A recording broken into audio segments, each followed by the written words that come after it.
अच्छा जी। ये जी, एक साहब क्वेश्चन पूछ रहे थे,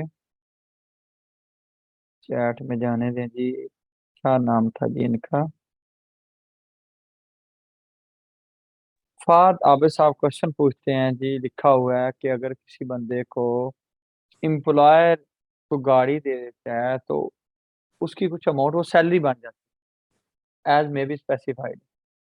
जो लिखा हुआ है, क्या मतलब है इसका? जो मुझे लगता है इन्होंने यही पूछा है।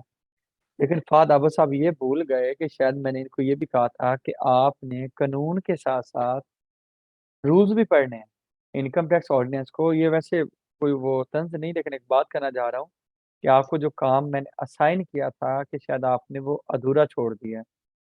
अगर आप सेक्शन के साथ दोनों रूल्स, तीनों रूल्स को पढ़ लेते तो शायद ये आपको बात पूछनी भी ना पड़ती। लेकिन अभी मैं ये चीज़ खुद बताऊंगा, लेकिन आप मेहरबानी फरमाया करें, ये साथ साथ इसको पढ़ा करें, ठीक है? ये जो चीज़ें बताई जाती हैं, ठीक है सर, इनकम टैक्स ऑर्डिनेंस में ही समझ नहीं आया। मेरी जान, आपने साथ रूल्स पढ़े हैं? ये तो आधी चीज कनेक्ट होती है रूल्स के साथ। तभी तो आपको साथ कहा था ये रूल्स भी पढ़ के आना।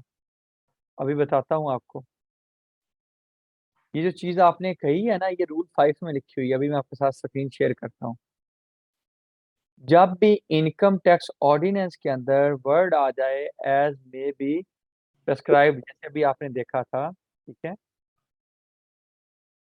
ये जी एज मे बी प्रेस्क्राइब, तो इसका मतलब ये होगा कि जैसे प्रेस्क्राइब कर दिया जाएगा, जैसे बता दिया जाएगा। बताया कैसे जाएगा? इनकम टैक्स रूल्स के अंदर, ठीक है। तो इनकम टैक्स रूल का जो ये रूल आपका 5 है, स्क्रीन शेयर हो रही है? मुझे कंफर्म कर दे। जी सर, ओके है। इसमें मेरे भाई ये क्या लिखा हुआ है? वैल्यूएशन ऑफ कन्वेंस, यानी कि कितनी वैल्यू होगी जो आपकी सैलरी का पार्ट बनेगी। कन्वेंस की मद में कितने पैसे आपकी सैलरी का पार्ट बनेगी, ये देख लें। कहते हैं आपको जो गाड़ी मिली, आधी वो आप इस्तेमाल करते हैं पर्सनली और आधी ऑफिशियल। यानी कि आधी से मुराद ये है कि आप दोनों काम कर रहे होते हैं। घर के भी वो काम उस पर कर रहे होते हैं, ऑफिस के भी काम कर रहे होते हैं। आपको गाड़ी दी हुई है, आप दोनों मकसद के लिए यूज करते हैं। तो आपने क्या करना है? 5% लेना है। किसका 5% लेना है?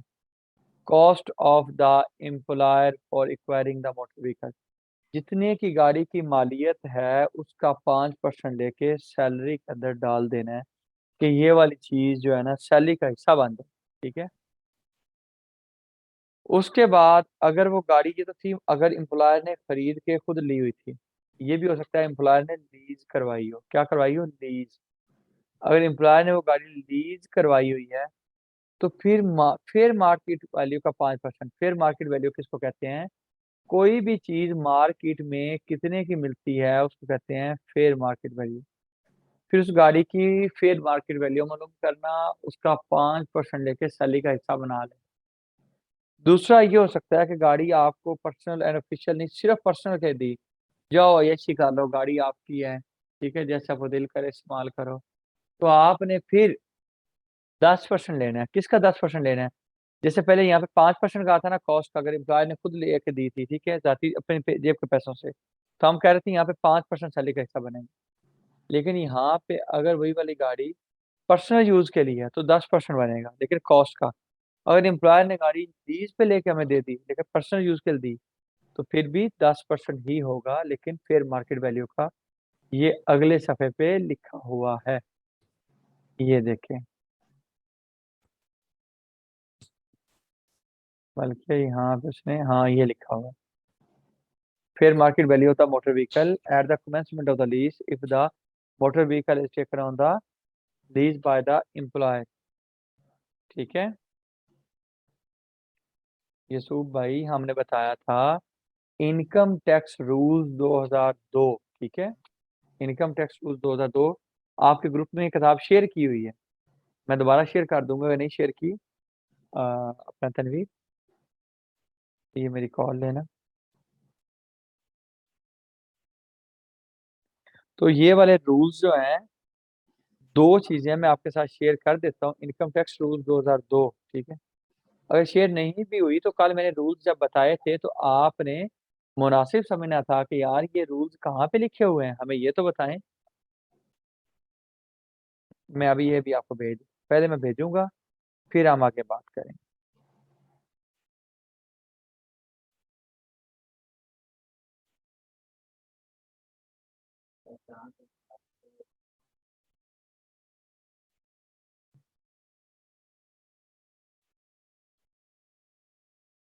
मैं व्हाट्सएप पे आपको भेज रहा हूँ, 1 मिनट इंतजार करें।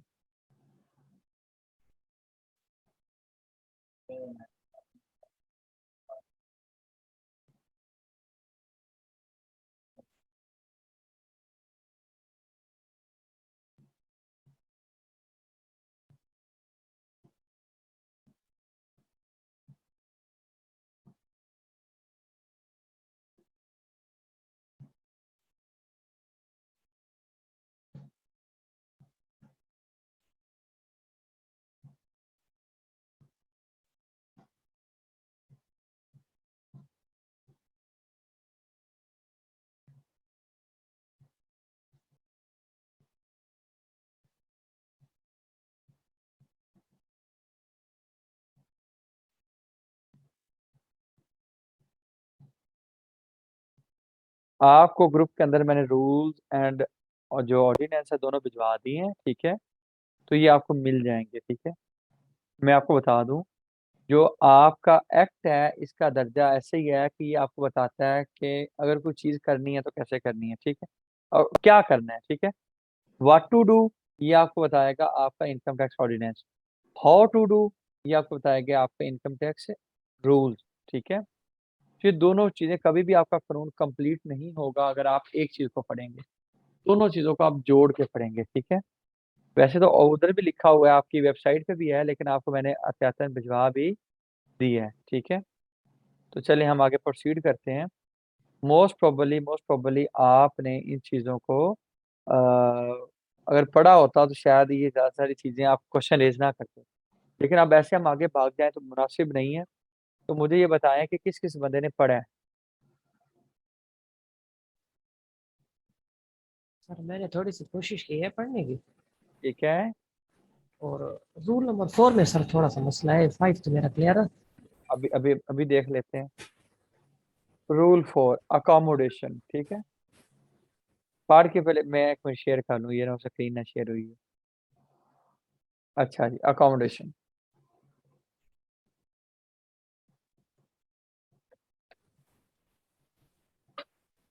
अच्छा जी, रूल नजर आ रहा है 4। जी सर। अगर किसी बंदे को, अच्छा, बात करने के बाद माइक म्यूट कर दिया करें सो डैट के बाकी लोगों को ना डिस्टॉर्शन ना हो। बाबर बिलाल साहब कल नजर आए थे, बहुत कम नजर आते हैं आप, पता नहीं कहाँ पे होते हैं। वैल्यू ऑफ अकोमोडेशन, अगर किसी बंदे को उसका एम्प्लॉयर जहाँ पे जॉब बंदा कर रहा है वो क्या दे दे, अकोमोडेशन दे दे, ठीक है। अब दो चीजें हो सकती हैं, उसका एम्प्लॉयर या तो उसको अकोमोडेशन दे दे, घर दे दे रहने के लिए, या फिर उसको पैसे दे दे। अगर पैसे दे दे तो उसको कहते हैं कि हम हाउस रेंट अलाउंस या अकोमोडेशन अलाउंस, अलाउंस जितने भी होते हैं वो टैक्सेबल होते हैं। लेकिन यहाँ पे हुआ है वैल्यूएशन ऑफ द अकोमोडेशन, उसको घर मिला है। अगर घर मिला है तो क्या करेंगे, ये वो वाली बात है, हम इसको पढ़ते हैं। तनवीर भाई पानी देते हैं। The value of accommodation provided by an employer to the employee shall be taken equal to the amount that would have been paid by the employer in case such accommodation was not provided। अगर इसकी मैं बे reading करूं तो इसका मतलब ये है कि आपकी कुछ अमाउंट सैलरी का पार्ट बनेगी अगर आपको अकोमोडेशन मिल रही है। कितनी अमाउंट सैलरी का पार्ट बनी है, वो कहता है मिसाल के तौर पे आप फर्ज कर लें, अगर मैं आपको घर ना देता, मैं अगर आपका एम्प्लॉयर हूँ, तो मैं आपको 1 लाख रुपए देता सालाना, कि ये ले लो मेरे से, घर में आपको नहीं दे रहा। दूसरी बात यह है कि मैं आपको घर दे दूंगा तो फिर मैं 1 लाख नहीं दूंगा। अगर मैं आपको घर दे रहा हूँ तो आपको कितने पैसे नहीं दे रहा, 1 लाख। कहता है वो जो 1 लाख रुपए है उसको ये कहता है the value of accommodation provided by an employer to the employee shall be taken equal to the amount that would have been paid by the employer in case such accommodation was not provided, ठीक है। तो कहते हैं अगर उसको accommodation ना मिलती तो कितने पैसे मिलते, वो वाले की सैलरी का पार्ट बन जाएंगे, ठीक है। लेकिन अभी यहाँ तक बात रुकी नहीं है, कहता है provided that the value taken for this purpose shall be in case of not be less than 45% of the minimum time scale of the basic salary or the basic basic salary uh, where there is no time scale। ठीक है, इस चीज को इतना भूल जाएं, लेकिन बात ये याद फरमा लें, अगर आपको घर ना मिलता तो आपको कितने पैसे मिलते, 1 लाख। वर्सेस आपने दो चीजों का करना है कंपैरिजन। अगर आपको आपका एम्प्लॉयर दे दे घर, अलाउंस दे दे, तो फिर तो सीधा सीधा सैलरी का पार्ट है, जितने भी पैसे मिले। और घर दे दिया तो आपने दो चीजों को कंपेयर करना है। नंबर वन, अगर आपको घर ना मिलता तो कितने पैसे मिलते, वर्सेस नंबर टू, अगर आप जो आपको बेसिक सैलरी मिल रही है ना, उसका 45% निकाल लें। यानी कि कौन कौन सी दो चीजें। नंबर वन, ये 1 मिनट रुक जाए, मैं बल्कि एक बुक खोलता हूँ। ये वाली चीज हम बुक से करते हैं।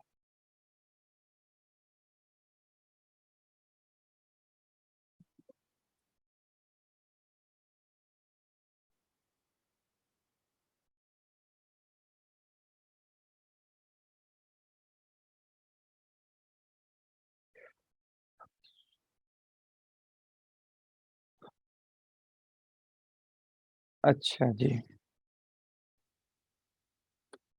जो बुक मैं, एक सीए की हमारी बेसिक लेवल की बुक होती है, वो भी मैं आप लोगों के साथ शेयर कर रहा हूँ। उसको भी इन्होंने बड़े अच्छे अंदाज में लिखा हुआ है। जो बिल्कुल स्टार्टिंग स्टार्टिंग में बच्चे आते हैं ना सीए करने के लिए, उनको हम लोग पढ़ाते होते हैं, तो वो बुक भी आपके साथ शेयर कर रहा हूँ। बड़ी मजे की बुक है, और आप लोग पढ़ेंगे तो अल्लाह आपको तौफीक दे पढ़ने की, फिर फायदा होगा। और वहीं से मैं आपको बढ़ाऊंगा, अभी जो ये रूल बढ़ाने लगे।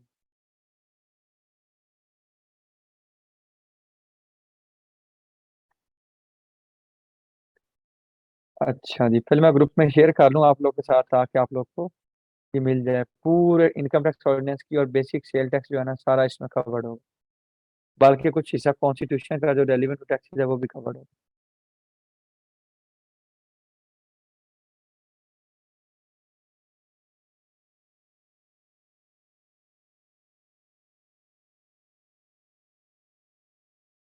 ये लें जी, आपके ग्रुप में मैंने ये वाली बुक भी भेज दी। ठीक है,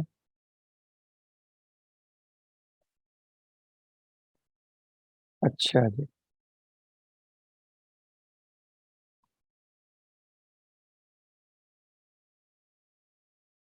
मिल गई जी सब लोग को बुक, मिली है। अब इस बुक को मैं ओपन कर रहा हूँ।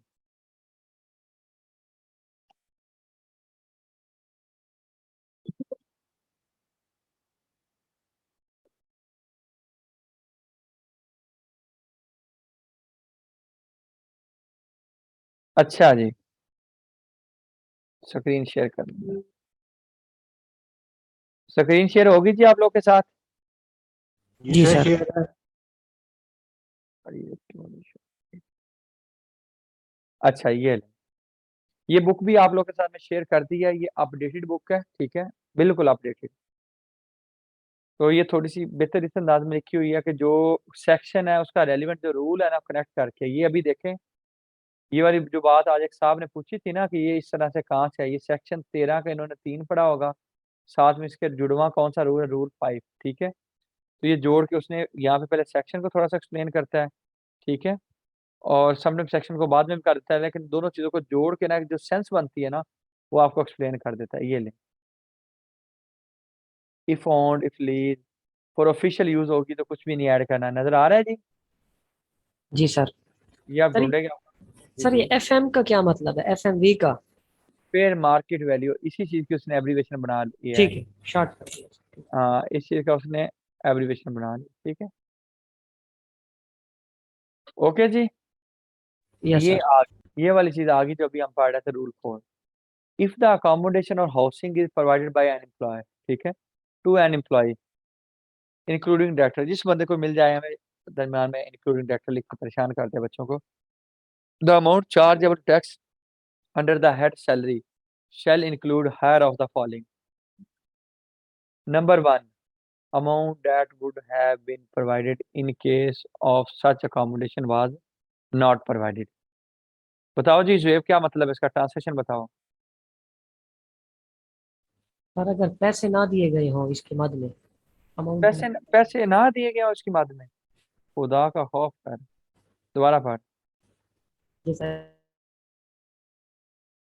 दोबारा पढ़ जल्दी से। सर जी, अमाउंट अगर पे की गई है, अकोमोडेशन वाज नॉट प्रोवाइडेड, पैसे दिए गए लेकिन रिहाइश नहीं दी गई। तर्जमा दोबारा पढ़ो, तर्जमा ये सिर्फ ट्रांसलेशन में मांग रहा हूँ। जी सर, मेरा तो ये अंदाजा है कि अमाउंट, मुझे तो लग रहा है खच्चे मार रहे हो। Amount that would have been provided paid, यहाँ तक छोड़ दो इनके। If such accommodation was not provided, अगर अकोमोडेशन ना मिलती तो कितने पैसे मिलते। ठीक है, आपको अगर मैं घर ना देता, अगर मैं आपका एम्प्लॉयर हूँ तो कितने पैसे देता, कितने देता। वो मतलब एग्रीमेंट के अंदर लिखा होगा, जब आपके साथ मैंने कॉन्ट्रैक्ट ऑफ एम्प्लॉयमेंट किया होगा तो मैंने कहा होगा आपको घर दूंगा, और घर नहीं दूंगा तो इतने पैसे दूंगा। ये वाली बात आप कहीं पे लिखी हुई नहीं है, लेकिन ये एग्रीमेंट के अंदर लिखी हो। And 45% of minimum time scale या बेसिक सैलरी। अब ये इतना कंसेप्ट नहीं है, इसको मिनिमम टाइम स्केल को आप फॉर द टाइम भी भूल जाएं। आप कहें बेसिक सैलरी का कितना, 45%। फिर दोनों में से उसने कहा था जो क्या होगा, हायर ऑफ होगा, जो बड़ी रकम होगी वो आपका क्या बन जाएगी, सैलरी का हिस्सा बन जाएगी। ये कानून बता रहा हूँ, ठीक है। अब ये लोग ऐसे करते हैं नहीं करते वो एक अलग चीज है, ठीक है। If there is no MTS, अब इसी को छोड़ दे, बस बेसिक सैलरी का 45%, या अगर आपको अकोमोडेशन ना मिलती तो अगर अपना पैसे कितने मिलते, दोनों का हायर ऑफ आपने लेना है। आसान अल्फाज में, और घर मिल पैसे मिल जाते तो सैलरी का हिस्सा थे, बस ये वाला रूल अप्लाई नहीं होना था। अगर आपको अकोमोडेशन मिल गई तो फिर इस हम झंझट में पड़े हैं, इस मसले में फिर पड़े हैं। फिर वो क्या कहता है, घर ना मिलता तो पैसे कितने मिलते, वो वर्सेज 45% ऑफ बेसिक सैलरी, दोनों में से जो बड़ी रकम होगी वो आपकी सैलरी का हिस्सा बनेगी। ये कौन कह रहा है, टैक्स का कानून कह रहा है। कहाँ पे लिखा हुआ है, सेक्शन 13 का 12 एंड रूल 4, ठीक है। चलो जी यहाँ पे आ जाते हैं, एग्जाम्पल पे आ जाते हैं, एग्जाम्पल पे आ जाओ जी। ये ले जी, ये केस नंबर 2 पे आ गए। एक बंदा है, उसका पता नहीं क्या नाम है, नहीं लिखा हुआ, बेसिक सैलरी उसकी है 1,60,000 रुपया PM पर मंथ। बोनस उसके बाद उसको अकोमोडेशन मिली है, ठीक है। कहते हैं एनुअल रेंटल वैल्यू, कहते हैं अगर इसको, अगर ये अकोमोडेशन ना मिलती, ये कहीं और वो एम्प्लॉयर जिसकी ये अकोमोडेशन थी वो लगाता, तो कितने को, कितनी अमाउंट पे इस घर को रेंट पे दिया जा सकता था, 12 लाख रुपए का, ठीक है। बोनस इस बंदे को मिला है 12 लाख का ही। डेयरनेस अलाउंस मिला है कितना, 30,000 रुपए, ठीक है, पर मंथ।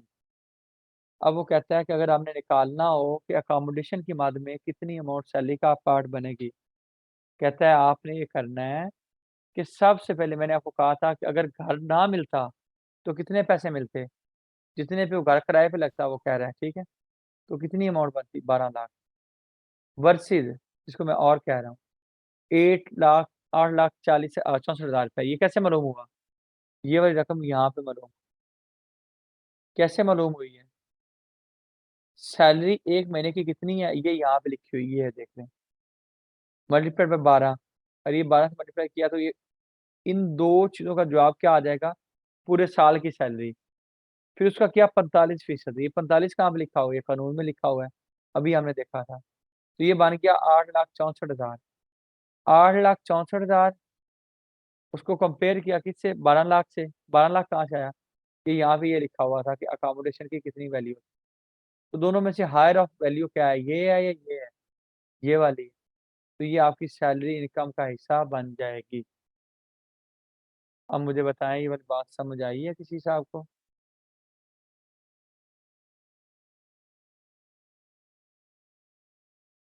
भाई सो गए हो सारे। है ना, आ गई समझ आ गई। understand।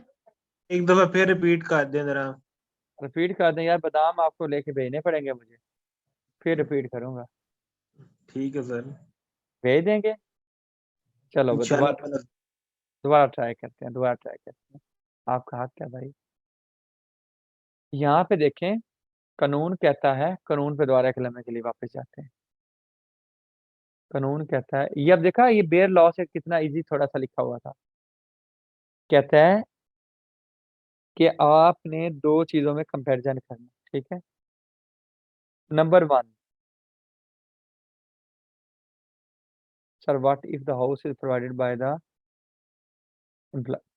भाईजान, ये हाउस प्रोवाइडेड किया तब भी तो कह रहे हैं ना, तब भी तो ये बात कर रहे हैं। मैंने ये तो नहीं कहा कि ये आप कह रहे होंगे कि ये हाउस रेंट की बात क्यों कर रहे हैं, ये थोड़ा सा ना कॉम्प्लिकेटेड करके उसने चीजों को लिखा है। लेकिन ये यही कह रहे हैं कि अगर घर मिला हुआ तो ये करना है। आप सोचते हो कि घर मिला हुआ तो मेरी सैलरी का कुछ भी नहीं हिस्सा बनना। भाईजान, कोई इतना बेवकूफ नहीं होता। टैक्स वाले एफबीआर कहता है, और आपको कोई घर दे रहा है तो वो दे रहा है कि आप उसके नौकर हैं, अगर आप उसके एम्प्लॉई हैं तो आपको घर मिल रहा है। अगर घर आपको मिल रहा है तो आपको कोई बेनिफिट हो रहा है।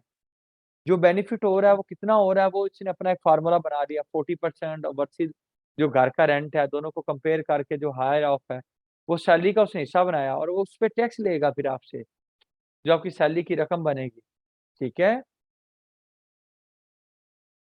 कहता है amount that would have been paid in case of such accommodation is not provided. नहीं भाई, अगर बात समझ नहीं लगी तो दोबारा हम रिपीट में कर देता हूँ, एक दफा सोचें। नहीं समझ लगी तो प्लीज कंफर्म कर दे, मैं दोबारा बता दूं। नहीं भाई, मैं आपका वेट कर रहा हूँ। It's okay sir. नहीं नहीं नहीं, इट्स ओके नहीं, मुझे ये बताएं कि आपको समझ लगी है कि नहीं लगी, मैं ये कह रहा हूँ।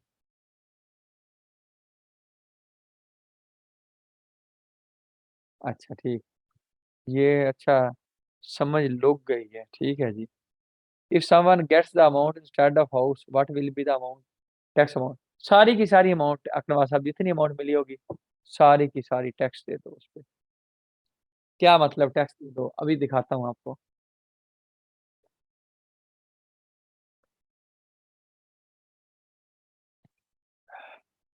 12 लाख, ठीक है।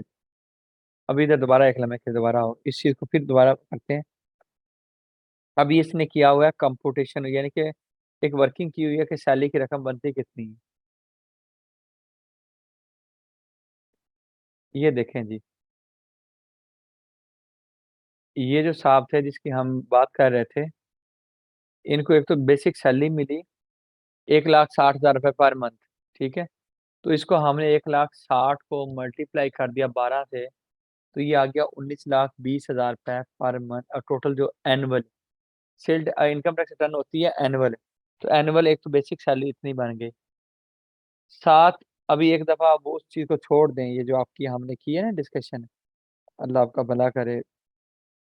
एक मिनट पेन लेने। अच्छा जी, दूसरी ये चीज जो है ना अकोमोडेशन वाली चीज, इसको छोड़ के ये देखें, जितना बोनस मिला ये भी आपकी क्या होती है, सैलरी का हिस्सा बनता है, ठीक है। बोनस भी क्या होता है, सैलरी का हिस्सा बनता है, ठीक है। ये भी सैलरी का हिस्सा बन गया, और ये ठीक है। पेन की है ये। अच्छा जी, ये भी सैलरी का हिस्सा बनता है आपका, बोनस भी, ठीक है। ये बोनस लिखा हुआ था, कुछ बंदे को इतना बोनस भी मिला है, ठीक है। उसके बाद अल्लाह आपका भला करे, और ये सैलरी का हिस्सा होता है, तो उसके बाद डेयरनेस अलाउंस है, ये लिखा हुआ पर मंथ। जो चीजें पर मंथ होगी उसको हमने कन्वर्ट करना है किससे, पर एनम से, ठीक है, सालाना से, क्योंकि इनकम टैक्स की रिटर्न तो होती ही सालाना है। डेयरनेस अलाउंस को सालाना कर दिया, इसको कर दिया। अब ये वाली बात कानून ने हमें कहा कि अगर आपको कोई घर शर मिल जाए। एक्सक्यूज मी सर, एक माजरत के साथ एक क्वेश्चन था, क्योंकि ये जी हमारा सेशन काफी आगे जा चुका है। तो क्या हम कॉर्पोरेट का सेक्शन सर खत्म कर चुके हैं? कॉर्पोरेट हमने जो पॉइंट्स थे हमने सारे कवर कर लिए हैं, अब हम इनकम टैक्स पे आ गए। चीजें जुवेद भाई चंद बाकी हैं, जिस मैं कहूंगा ना कि आज क्लास मैंने एंड कर दी है, सेशन मेरी तरफ से एंड है। उस दिन आप आउटलाइन खोल के ना अपने पास रख लीजिएगा, ग्रुप में मैंने भेजी हुई है, ठीक है। तो सर वो एंड, मुझे आउटलाइन मैंने देखी है, उसमें जो 3-4 पॉइंट ऐसे हैं जो डिस्कशन में नहीं आए। एक तो भी आपने प्रोविंस चेंज नहीं करना बताया, अच्छा दूसरा आपने मैंने अभी अभी क्या बोला, मैंने ये कहा कि जिस दिन मैं खत्म कर दूंगा ना, उस हम्म, दिन आपने आउटलाइन देखनी है, ठीक है। नहीं, आप मैं सिर्फ क्वेश्चन मेरा सर ये कि अब नहीं हम नहीं, जंप कर गए इनकम टैक्स, तो उसको बाद में जी जी करेंगे। जी जी, अभी इनकम टैक्स पे हम इनकम टैक्स पे हैं। अभी बेसिकली ये कल हमें एक साहब थे, उनका कोई मसला था, उनको नोटिस आया हुआ था, तो हमने सैलरी की रिटर्न करवाई, तो मैंने कहा चले इन चीज़ों को हम फिर कैरी कर लेते हैं, ठीक है? वजह कोई नहीं अच्छा थी, हालाँकि मैं उसको मस्जिद होके कहता मैंने उसे सीक्वेंस में जाना है, लेकिन ऐसा कोई सीन नहीं जहाँ से कोई बंदा कहेगा वैसे मैंने भागना इधर-उधर नहीं था, ठीक है? लेकिन कोई मसला नहीं, प्रॉपर हम अपने सिलेबस के अंदर रहते हुए और किसी बंदे का कोई काम हो रहा है तो हम उसको करेंगे। उस साहब को हम फैसिलिटेट करेंगे, अगर किसी बंदे का कोई बेनिफिट हो रहा है, तो हम आउटलाइन पूरी अपनी कंप्लीट करेंगे, डोंट वरी एट ऑल। ये तो सर इसमें हम लोग ये कह रहे थे कि ये वाली जो चीज़ है, कानून हमें कहता है कि आपने क्या करना है कि एक तो मैं अगर घर आपका एम्प्लॉयर नहीं देता, तो कितनी आपको अमाउंट मिलती? तो हमने कहा ज़ाहिर-सी बात है कि घर वो एम्प्लॉयर ने किराए पे लगाया होता, ठीक है? अगर एम्प्लॉयर ने घर जो घर है वो किराए पे लगाया होता, तो कितने का घर लग जाता? जी, उसने खुद बता दिया आपको कितने का लग जाता जी? उसने आपको बोला ये वाला घर 12 लाख पे लग जाता, ठीक है? और 12 लाख पे लग जाता तो ये वाली अमाउंट एम्प्लॉयर को सेव होती। तो कानून का मानना ये है कि एम्प्लॉयर को सेव नहीं हो रही, ठीक है? क्योंकि उसने कहीं और रेंट पे लगा देना था ना, तो ये आपकी वजह से उसका नुकसान हो रहा है। हमने कहा ठीक है। उसने कहा एक तो रकम ये लिख लो, ये हमने लिख ली, ये 12 लाख, ठीक है? फिर उसने कहा जी, आपने 12 लाख वो लिख ली वर्सेस आपने एक और काम करना है कि जो आपकी बेसिक सैलरी है, ये जो 19 लाख 20 आ रही है, इसका 45% निकाल लो। हमने कहा ठीक है, निकाल लेते हैं। 45% निकाल लिया। जब 45% निकाल लिया तो कहता है दोनों में से हायर ऑफ देख लो। हमने कहा दोनों में से बड़ी रकम जो है वो तो ये वाली। उसने कहा ये सैलरी का हिस्सा बन जाएगा। हमने कहा ठीक है बन गया। कहते हैं आप आपकी सैलरी बन गई 40,80,000, मुझे आपने देना है इस चीज़ पे टैक्स। अब आप लोग बताएँ कि ये वाली बात समझ लगी है कि नहीं लगी? जी क्लियर है। क्लियर है? ये वाली चीज़ कानून में लिखी हुई है बात, ये जो बड़े सारे लोग हम कर रहे होते हैं, लेकिन हमें प्रैक्टिकली इतना वो समझ नहीं होती कहाँ पे लिखी हुई है, लेकिन आप उम्मीद है कि आपको आइडिया हो गया होगा, बाकी आप थोड़ी-सी खुद भी मेहनत करेंगे। ठीक है जी? Okay sir. चलें ज़बरदस्त। अच्छा जी, उसके बाद और किसी बंदे का कुछ क्वेश्चन है? ये आवाज आ रही है। जी? अच्छा सर, ये जो 12 लाख है, अब ये 12 लाख हम जब ले रहे हैं तो इसका क्या मतलब हुआ कि हम लोग उसकी रेंटल वैल्यू कंसिडर कर रहे हैं जो कि मार्केट वैल्यू है, या रेंटल वैल्यू तो कुछ और भी, ये तो इसमें मतलब यहाँ पे तो स्पेशली दिया हुआ है, अदरवाइज जो हम मार्केट वैल्यू होगी वो जी, जी, ले। मार्केट वैल्यू, बिल्कुल मार्केट वैल्यू। ये मेरे दोस्त मार्केट वैल्यू ही, ठीक है? ये जितने तो का वो वो तो हम गा कम भी ले सकते हैं, इसका मतलब है कहीं पे। नहीं, वो तो देखिए ना, वो तो फिर बड़ी सारी चीज़ें ऐसी हैं कि हम प्रैक्टिस करते हैं, नहीं करते ना। अगेन मैं दीन इस्लाम को यहाँ पे घुसाना नहीं चाहता। हम बड़ी सारी चीज़ों में कितने दीनी लिहाज से देखें ना, अल्लाह के अहकाम है तो हम कितना उनको फ़ॉलो करते हैं। मैं हो गया, आप हो गए। तो इस तरह सेम लाइक ये भी चीज़ें कानून क्या कह रहा है, मैं आपको कानून बता रहा हूँ, ठीक है? हाँ, ये आपकी बात सही है कि हम कम भी कर सकते हैं, ज़्यादा तो नहीं करेंगे, ज़्यादा करेंगे तो हमारे लिए नुकसान है। तो ये तो आपकी फिर अपनी चॉइस है, ठीक है? कि आपने क्या करना है। बड़े सारे लोग तो अकोमोडेशन को लेते ही नहीं, ठीक है? उनको पता ही नहीं होता बेसिकली किसका कुछ करना है कि नहीं करना। आप किसी बंदे से पूछिएगा, जो आपको कहे कि अच्छा जी मैं बहुत बड़ा कंसल्टेंट हूँ, उसको पूछें कि यार ये प्रॉपर्टी वाला ये क्या होता है? अगर कोई अकोमोडेशन मिल जाए, अकोमोडेशन की फैसिलिटी मिल जाए तो क्या करेंगे? कहाँ पे लिखा हुआ है? मैं तो आपको वो कानूनी नज़रिए से बता रहा हूँ, ठीक है? आप उसको फ़ॉलो करें ना करें वो एक आपकी अपनी वो स्वाबदीद है। आप उसको गलत करें वो भी आपका अपनी मर्ज़ी है। हाँ, कानूनी लिहाज से आप कम लिखोगे आपका फ़ायदा है, ठीक है? लेकिन अगेन फिर वो है कानून की तो फिर भी खिलाफ वर्ज़ी है। ये आप कह सकते हैं हाँ जी, कुछ कानून मैं फ़ॉलो कर रहा हूँ, कुछ नहीं कर रहा, ठीक है? ठीक किसी है और सर, सा थैंक यू वेरी मच। और कोई क्वेश्चन है जी किसी का?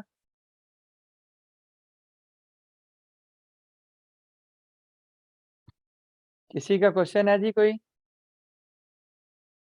चलें जी, मैं उम्मीद करता हूँ कि बाकी किसी साहब ने पढ़ा नहीं होगा, जो कि मैं अगर आप लोगों के पास पढ़ने के लिए टाइम नहीं है ना, तो मेरे पास ये सारे रूल पढ़ाने के लिए टाइम नहीं है, मेरा ख़्याल है, ठीक है?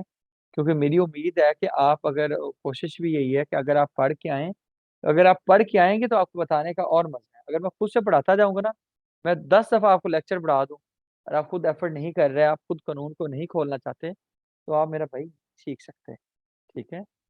तो आप मेहरबानी फरमाया करें कि इन चीज़ों को साथ लेके चलें, ठीक है। और किसी बंदे ने पढ़ा है तो मुझसे कोई सवाल पूछना चाहता है तो पूछ ले, वरना मैं आगे प्रोसीड कर रहा हूँ। पूछना चाहते हैं कोई? करने तो सर clear है। मुझे ये बताएं, जो अभी हम क्योंकि अभी पढ़ रहे थे, तो एक इनकम टैक्स का लॉ है जो सेक्शन आप बता रहे थे, एक रूल है, इन दोनों में क्या फर्क होता है सर? जवेद भाई मैंने तो ये कोई 3-4 दफा बताया है, पता नहीं आप क्लासेस मिस करते हैं, मुझे ऐसा लगता है। जुएब भाई प्लीज आप बताएं कि दोनों में फर्क क्या है। सर जी आपने अभी बताया थोड़ी देर पहले कि ये जो रूल्स है ना, रूल्स ये हमें बताते हैं कि आपने करना क्या है। ओ सॉरी अच्छा, सॉरी, ला बताता है कि करना क्या है, ठीक और है, रूल्स हमें बताते हैं कि कैसे करना है। ठीक है, शाबाश। इसकी कोई और मिसाल देना चाहें? इसमें मिसाल इसकी ये हम देंगे, मिसाल के तौर पे कुरान मजीद कह रहा है नमाज पढ़ो, ठीक है। कैसे पढ़नी है वो कहाँ से पता चलेगा? सुन्नत से। ये कंपैरिजन नहीं कर रहा, मेरे पास समझाने के लिए इससे अच्छी मिसाल नहीं, ठीक है। टैक्स का कानून आपको कहेगा कि आपने ये काम करना है, कैसे करना है, क्या करेंगे, वो आपका रूल्स बताएंगे। तो जुवेद भाई प्लीज मेक श्योर किया करें कि आप अवेलेबल हो, क्योंकि ये आज की क्लास में भी डिस्कस किया है। तो फिर इस तरह ना बाकी लोग भी कहते हैं कि यार वो एक ही चीज आप बार बार रिपीट करते रहते हैं। अच्छा जी, ये वाली बुक भी आपको इसलिए दी है कि आपको यहाँ पे बड़ा सारा फायदा हो जाएगा। डिफरेंट जो ये आप देखें, इंटरेस्ट फ्री या कंसेशन लोन है ना, ये वाली बात भी आपने पढ़ी होगी, पता नहीं पढ़ी कि नहीं पढ़ी। 13 का 7, 13 का 8 एंड 13 का 14, ये कंबाइन होकर 3-4 चीजें पढ़ी जाती हैं, ठीक है। तो जो मैं आपको कहता हूँ ना इस तरह कनेक्ट करना है, तो इस तरह हमने भी डिफरेंट किताबों से पढ़ा हुआ है, ठीक है। अभी ये एक बेसिक किताब है, अभी एडवांस किताब आपको दूंगा, फिर आपके वो हवाइयाँ उड़ जाएंगी। अभी आप इतना भी पढ़ लें तो बड़ा है, मोर देन इनफ हो जाएगा आपके लिए, ठीक है जी। जुबेर भाई फिर भाग तो नहीं गए? नहीं, बैठे हुए। अच्छा जी, ये इनकम टैक्स का जो सैलरी वाला पोर्शन है, प्रैक्टिकली मैं समझता हूँ कि आप जब तक पढ़ के नहीं आएंगे आपको आइडिया नहीं होगा। अभी मैं दोबारा कल जैसे हम रिटर्न को प्रॉपर 1 to 1 एक्सप्लेन कर रहे थे, अभी हम दोबारा चलते हैं, रिटर्न को प्रैक्टिकली पोर्टल पे जाके दोबारा से डिस्कस करते हैं, ठीक है सर जी। जी भाईजान। सर मैं 4 मिनट लेट आया था क्लास में, आपने सेक्शन 113 डिस्कस तो नहीं कर लिया? नहीं नहीं नहीं डिस्कस किया, वो मैंने छुपा के रखा हुआ है। लेट ना हो गया। हाँ वो छुपा के रखा हुआ है, टेंशन नहीं लो, ठीक। ठीक है। जो चीजें मैंने जब क्लास हो जाएगी ना, जिसे मैं कहूँगा क्लास मेरी तरफ से एंड है, ओवरऑल सेशन एंड करूंगा, तो मेरे भाइयों याद रखिएगा कि उस दिन आप के जो चीज मिस होगी ना, मैं आपके सामने मैं भी आउटलाइन खोल दूंगा, ठीक है। आप भी अपने पास आउटलाइन खोल लेना। अगर उसमें कोई कमी बेशी होगी तो आपने मुझे बताना है कि भाई ये वाली चीज आपने नहीं करवाई, ठीक है। नहीं सर, वो आपने असल में जिम्मे लगाया था ना, मैं इसलिए पूछ रहा था। वो अच्छा, हाँ ऐसे। नहीं नहीं नहीं, वो आपको मैंने पर्सनली आपकी जात को मैंने कहा था आप अकेले, बाकी सबको मैंने भी नहीं उसके जिम्मे लगाया, ठीक है। अच्छा ठीक है सर। ये मिनिमम टैक्स सिर्फ आपके लिए है।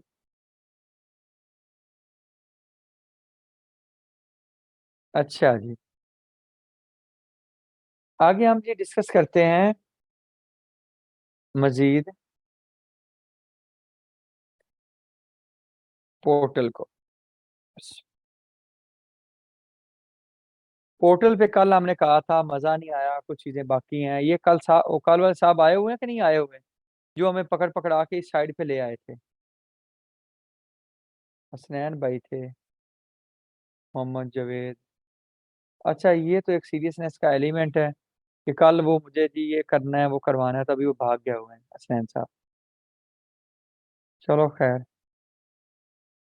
अच्छा जी, अभी हम जा रहे हैं पोर्टल पे मेरा भाई, ठीक है।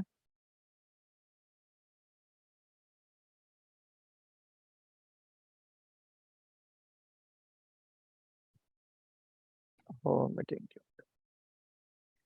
पोर्टल आपको नजर आ रहा है जी सब लोगों को, सब भाइयों को? नहीं नहीं सर, सर स्क्रीन अच्छा, स्क्रीन शेयर नहीं हुई, दोबारा से शेयर करते हैं।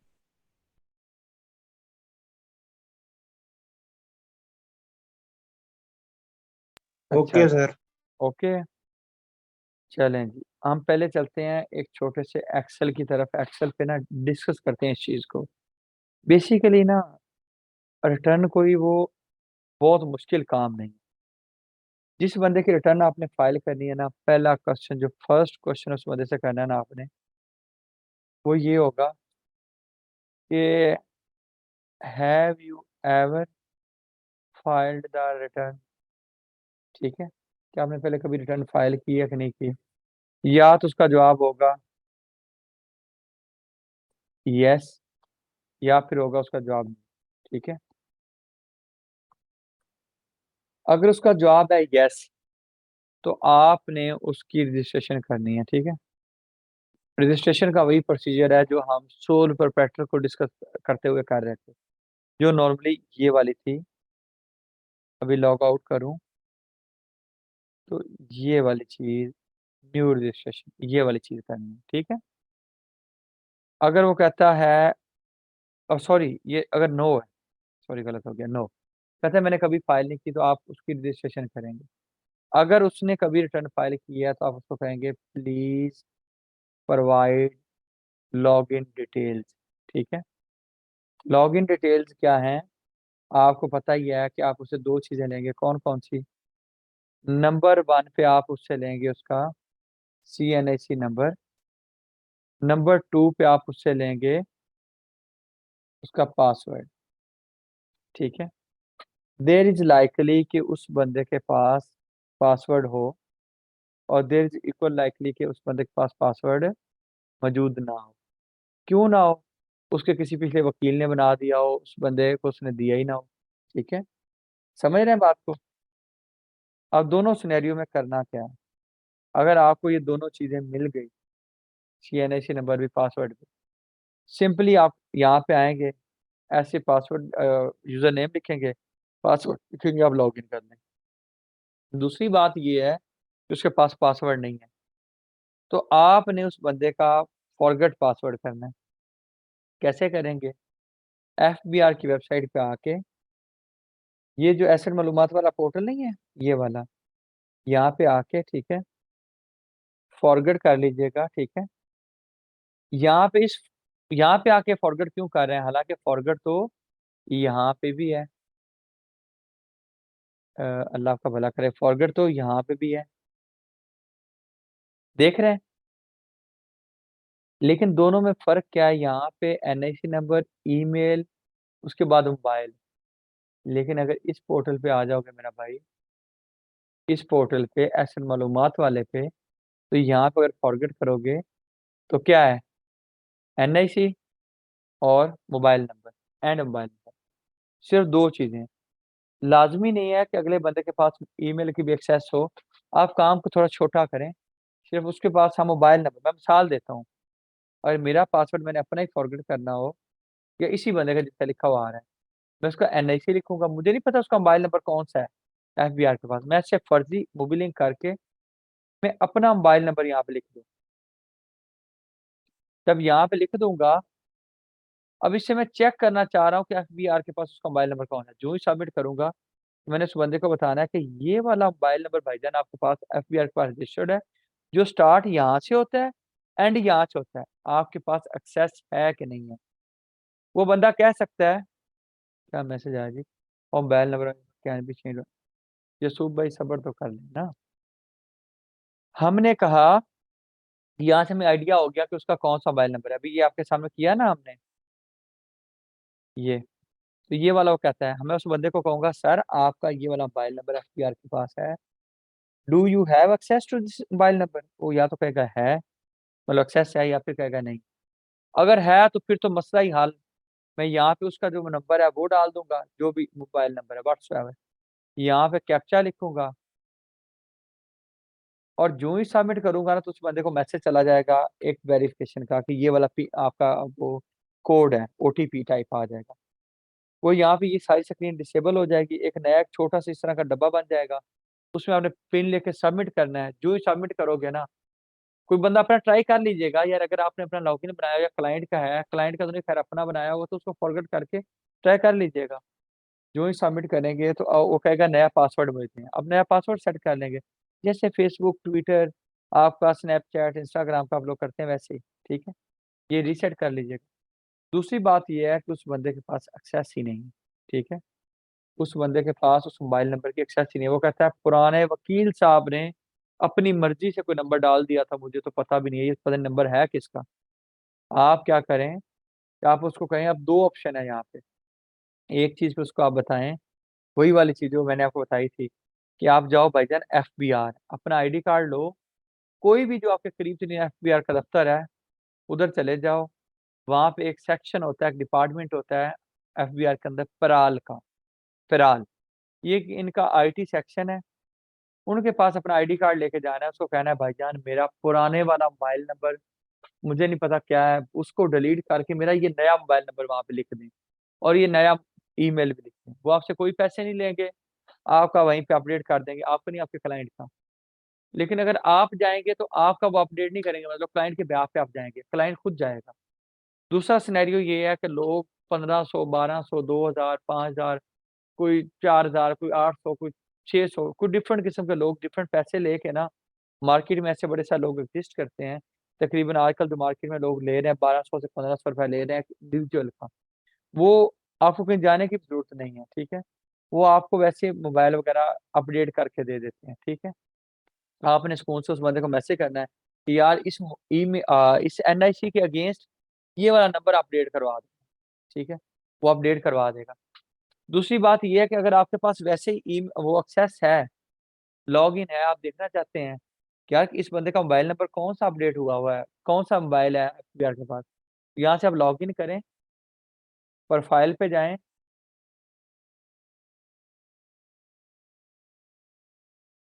ये देखो मेरे भाई, इसका ईमेल, इसका मोबाइल नंबर नजर आ रहा है, ठीक है। फिर ये इनकम टैक्स में एक्टिव है कि नहीं है। फिर इस बंदे को जो ऑफिसर देख रहा है FBR का, उसका नाम लिखा हुआ है, इस बंदे का RTO कौन सा है, इस बंदे का रजिस्ट्रेशन नंबर क्या है, इसका पूरा नाम क्या है, ठीक है। फिर उसके बाद इसकी नेशनैलिटी क्या है, ठीक है। ये सारी चीज़ें लिखी हुई हैं। यहाँ तक किसी बंदे का कोई सवाल है? नहीं सर, क्लियर है, बहुत अच्छा पढ़ा रहे हैं। नहीं सर, बिल्कुल क्लियर है। सर काइंडली सर ये बता दें, ये वाली स्क्रीन आपने कहाँ से शेयर किया, मैं मिस कर गया पॉइंट। मिस कर गए हो? ये जो प्रोफाइल आपने खोला है बंदे का, ये कहाँ से सर? जी मैं दिखाता हूँ। ये देखें जी, माय मैं प्रोफाइल, यहाँ पे क्लिक करोगे ये स्क्रीन आ जाएगी। यहाँ पे मेरा भाई जिस पे पेन बना हुआ है ना, दो चीजों पे, ये मोबाइल नंबर पे, ये ईमेल पे, ये अपडेट हो सकते हैं। इस बंदे का मैंने ईमेल अपडेट करना और बिल्कुल ये अपना डालना हो, यहाँ पे मैं क्लिक करूंगा, ये देख लो कहता है नया ईमेल दो, ओके करूंगा, चेंज हो जाएगा। अब इस बिल्कुल। बंदे, ठीक है, इस बंदे ने बाद में रिकॉर्डिंग में देख लिया तो लड़ेगा मेरे साथ, इसलिए ना मैं अपडेट नहीं कर रहा, ठीक है। चलो मैं आपको अपना मोबाइल नंबर अपडेट करके दिखाता हूँ अभी, अभी ये देखें।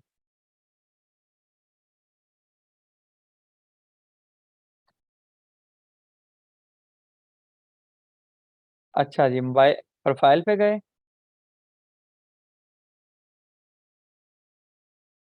ये मोबाइल नंबर आ रहा है, ठीक है।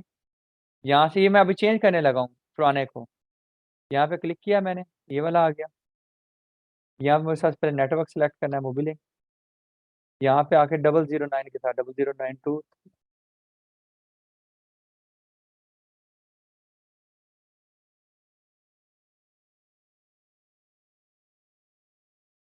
ये लें जी, अपडेट हो गया। ये तब हो सकता है अपडेट जब आपके पास लॉगिन डिटेल्स होंगी, अगर नहीं होगी ना फिर आप अपडेट नहीं कर सकते, फिर FBR ही करेगा। ये देख रहे हैं अपडेट हो गया, ठीक है।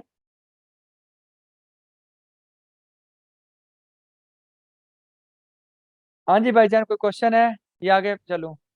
आगे चले सर। अच्छा जी, ये तुम्हें आता है ना, तुमने ये वाला किया हुआ है इसलिए। जी सर, असल बात यह है मैंने किया हुआ है।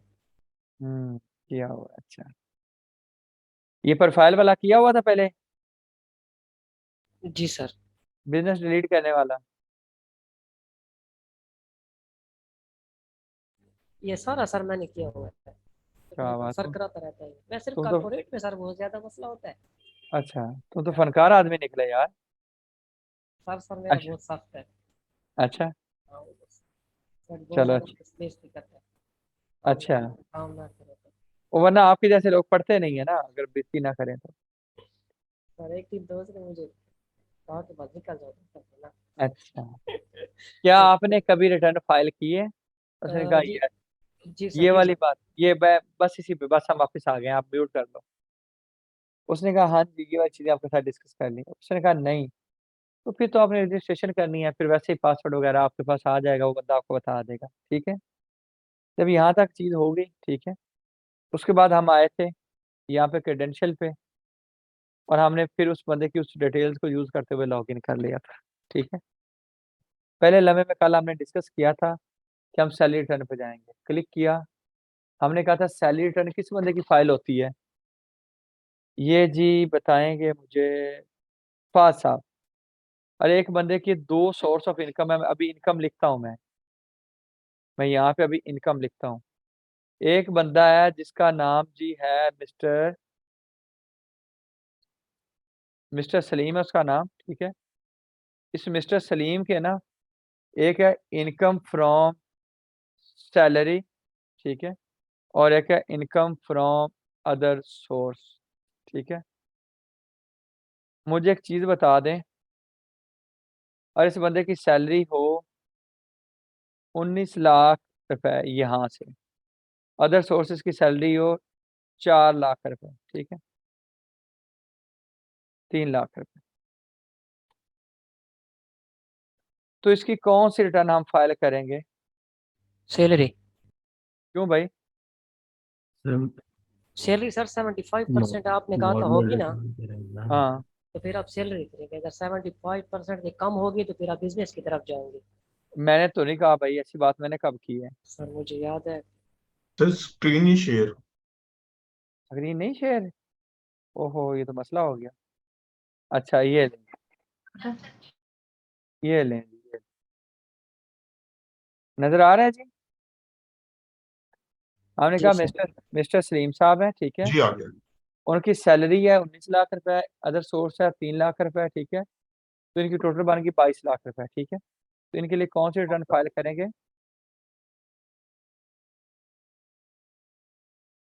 इसके लिए भाईजान other source and salary both should be filed. नहीं, फाइल तो दोनों की करेंगे, लेकिन जो टेम्पलेट है ना, मैंने आपको कहा था कोशिश हमारी होनी चाहिए बंदे की अगर सैलरी की रिटर्न बनती है तो हम सैलरी की रिटर्न फाइल करें। क्यों? क्योंकि उस बंदे के ऑडिट शॉर्ट होने के चांसेस कम होते हैं। ये कुछ ट्रिक्स है ना जो आपने याद रखनी है। तो हम क्या करते हैं, salary divided by total income.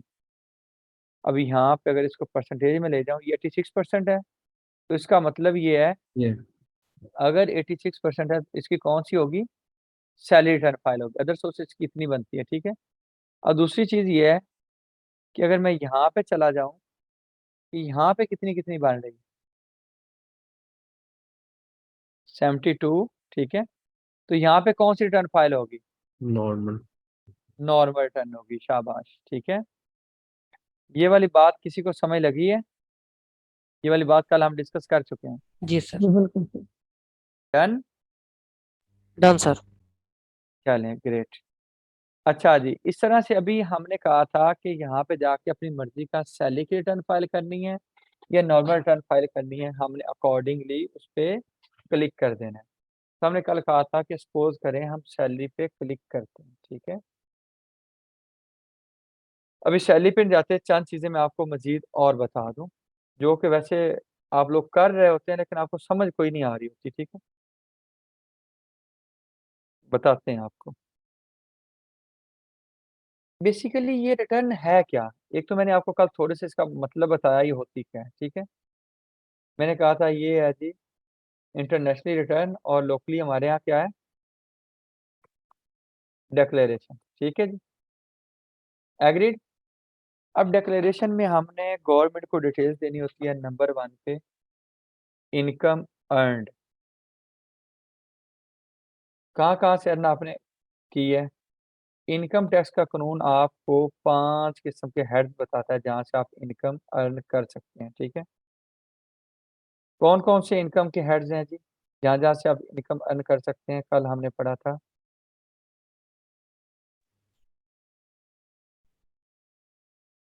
Number 1 पे इनकम फ्रॉम सैलरी हो सकती है, इनकम फ्रॉम प्रॉपर्टी हो सकती है, इनकम फ्रॉम बिजनेस हो सकती है, कैपिटल गेन हो सकता है, अदर सोर्स इनकम हो सकती है। ठीक है, इसको हमने वन बाय वन पढ़ना है। सैलरी वाली चीज़ हमने कल कानून में जो चीज़ें मैंने कल आपको कुछ जिम्मेदारी दी थी कि आप पढ़ के आइएगा, आपने वो की है नहीं की आप जानते हो। ठीक है, इसके लिए मैंने आपको कहा था सेक्शन आपने 12, 13 एंड 14 पढ़ के आना, लेकिन मैंने कहा था 14 ना भी पढ़ो तो खैर है। फिर मैंने आपको कहा था रूल्स पढ़ के आना, कौन सा था, 3, 4, 5। ठीक है, ये मैंने आपकी कल ड्यूटी लगाई थी।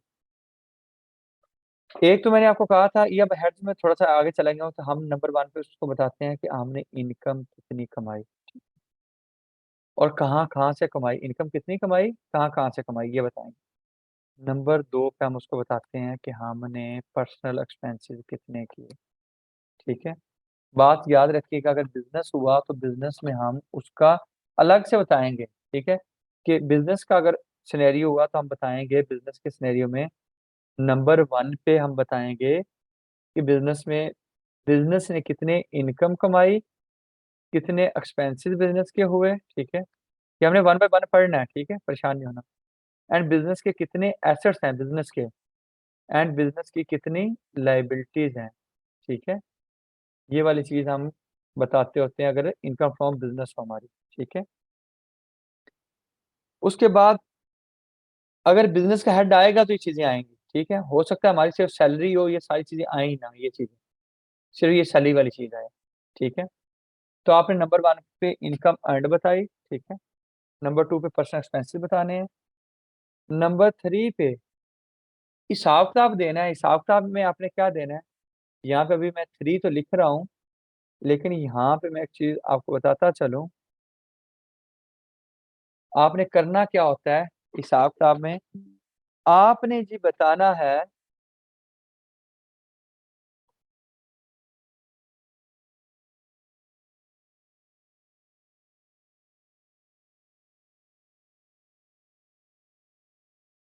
अच्छा जी, आपने बताना है एक रिकंसिलिएशन।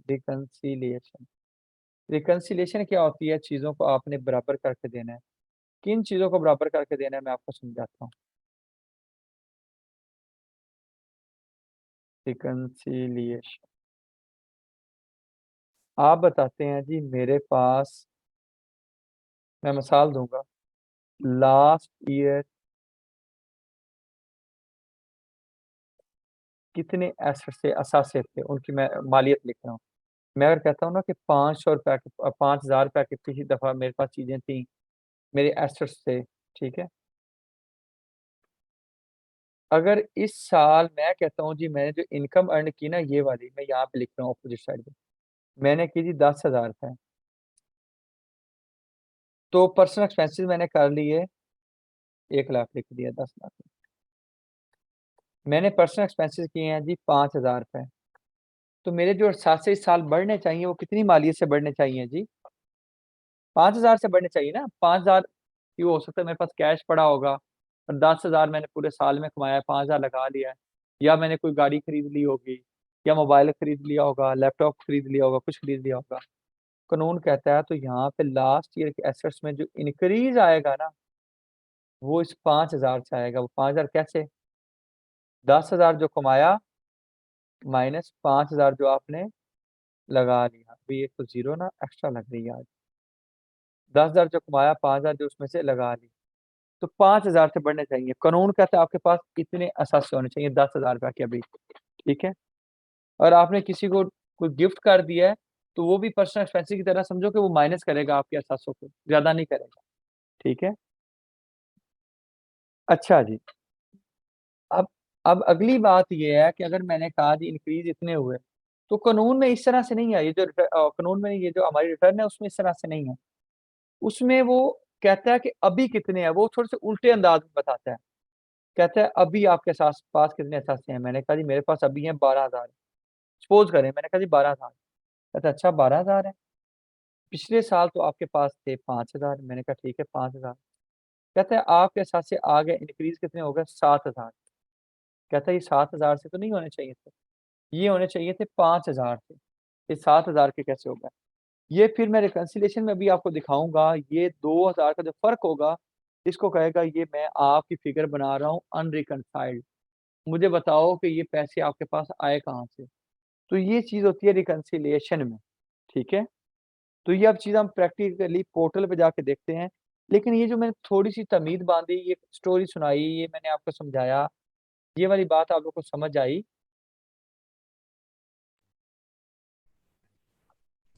जी सर।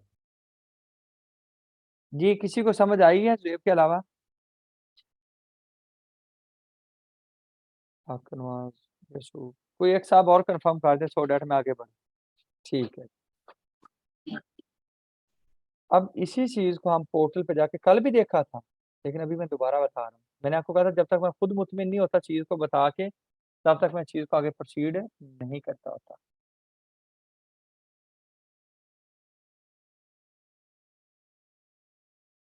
फैसलाबाद वाले भाई का एनएससी क्या था पता नहीं।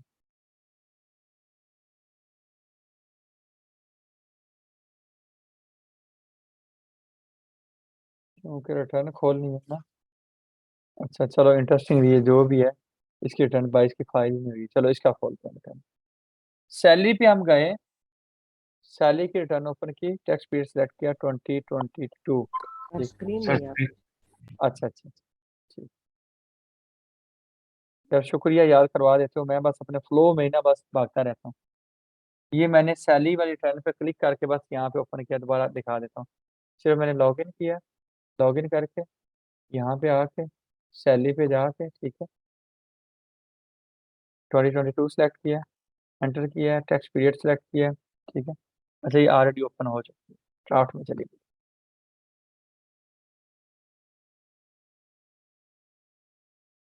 अच्छा इस आपको पहले नोटिस आया हुआ है, पता है मुझे याद भी नहीं है कि मेरे क्लाइंट हैं भी या किसी के ऐसे स्टूडेंट किया या किसी का।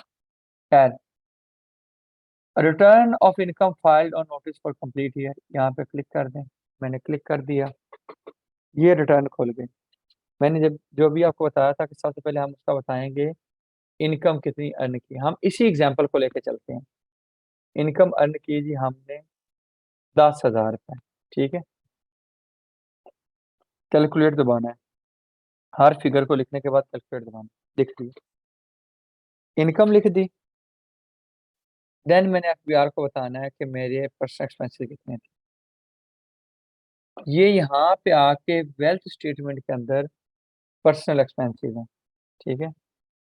अगर आप बहुत अच्छे हैं, नेक आदमी हैं, आप बहुत अच्छी रिटर्न फाइल करना चाहते हैं, तो ये वन बाय वन एक एक चीज यहाँ पे लिखें। रेंट कितना था, ये चीज कितनी थी, वो चीज कितनी थी।